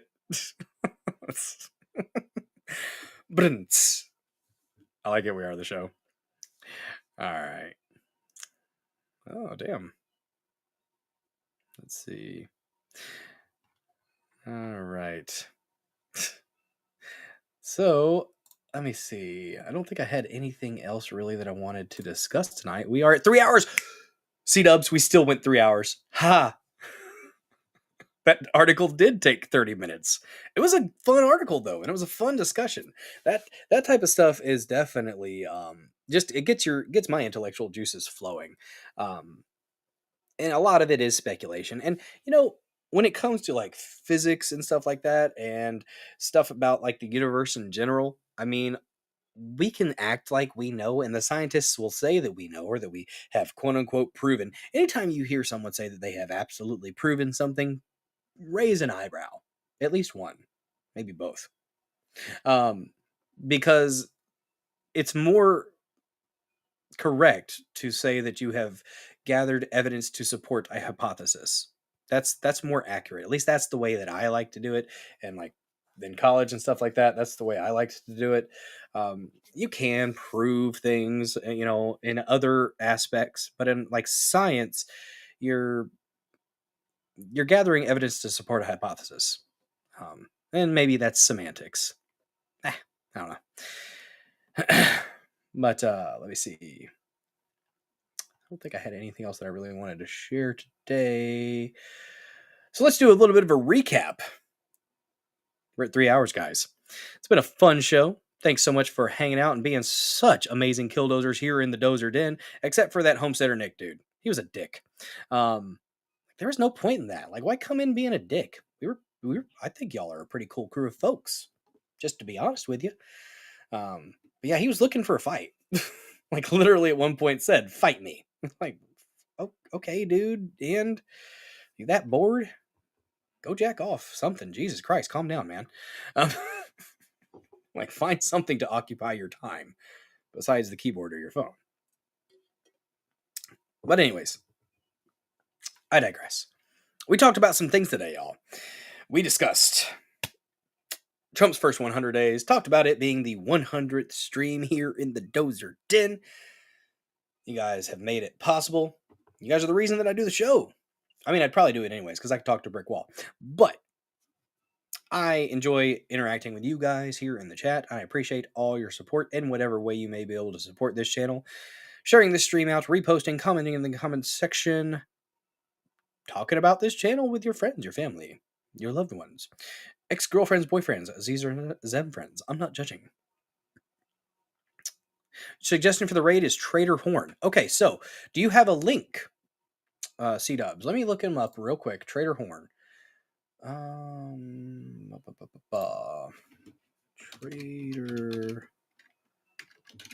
Horn.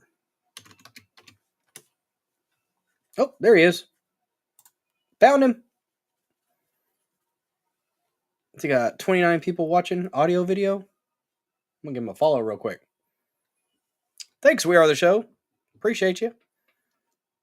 Been alone on that homestead for too long, apparently. Joe Rogan had Terrence on with one of the Weinstein brothers. It didn't go well. Yeah, that's the thing. He's very where he would have where Terrence Howard would latch on to a specific like thing. They're like a kernel of something and then expand with a bunch of subjectivity. The Weinstein brothers I didn't actually watch it, but I'm assuming they probably just nailed him with actual knowledge and objective perspectives on that. So it's Star Wars tonight there. Okay. All right. Let's check him out. I'm going to pull up this channel real quick. It's Family Guy Star Wars. Start. Says he's streaming now. Been on for 4 hours. Is he still going? Looks like he is. Okay. So we'll go ahead and raid Trader Horn. I'll get that set up here in a second. But let's finish the recap. We talked about Trump's first 100 days. Read an article from Fox News. It was meh. Just going to be honest. Good to see you at Therapy Range. Glad you're still here. Let me see. Sorry. We talked about that. Then we got into the India and Pakistan thing. Looks like they may be about to, pop off again. We'll see. There was a militant attack at Kashmir. God rest the souls of those that died from that. Don't know if they're actually going to go at each other or not, but we'll see.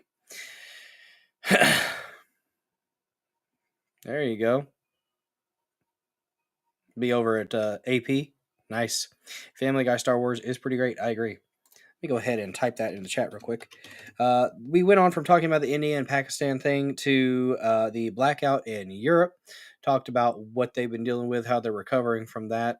They say there's no sabotage, but of course they're going to say that there's no sabotage because they don't want to cause a panic and they want to not show that they're vulnerable.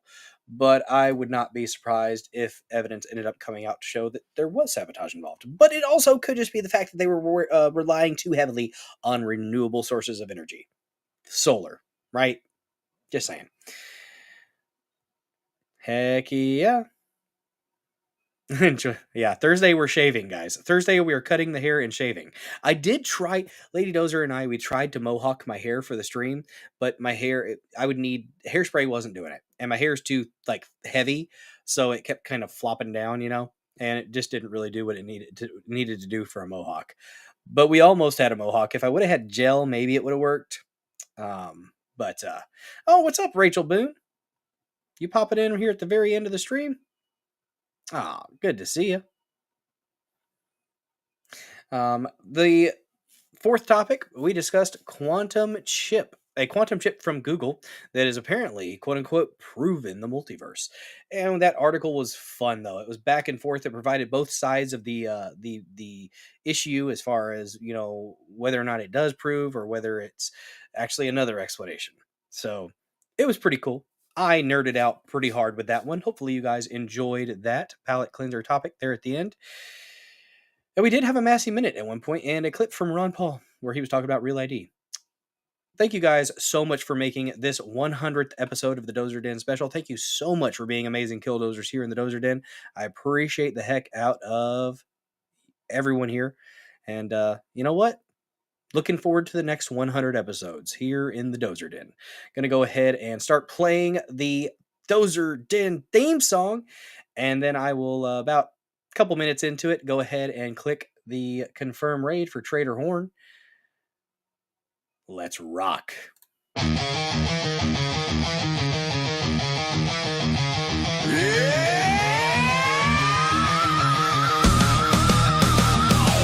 of power, land of might, exceptional rage, endless fight, patriot bulldozer, leading the way, crushing all foes, making them pay.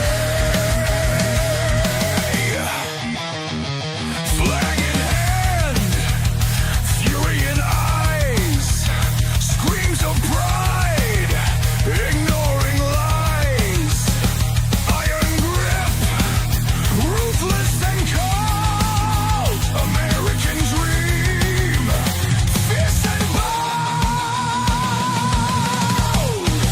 bow before the storm, unstoppable wave, marching forward, no soul to save, bulldozers wrath, tearing apart, exceptionalism, fire in the heart, no retreat, no surrender, bulldozers force, a savage offender, red, white, blue, burning bright, in the chaos he finds delight, blazing trails of destruction left, in the name of the blessed, the theft, freedom's price, a crimson blade, bulldozer savage again, legend made, bow before the storm, unstoppable wave, marching forward, no soul to save,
Well, there you go, guys. Check out Trader Horn. Thank you so much for making this 100th episode of the Dozer Den something special. Thank you guys so much for your support. I will see you all on Thursday for the haircut and a shave. It's going to be probably the main thing that we discuss on well, now that's going to be part of the stream. We will have topics, but that's going to be the main attraction, the cutting and the shaving. Thank you guys so much for watching.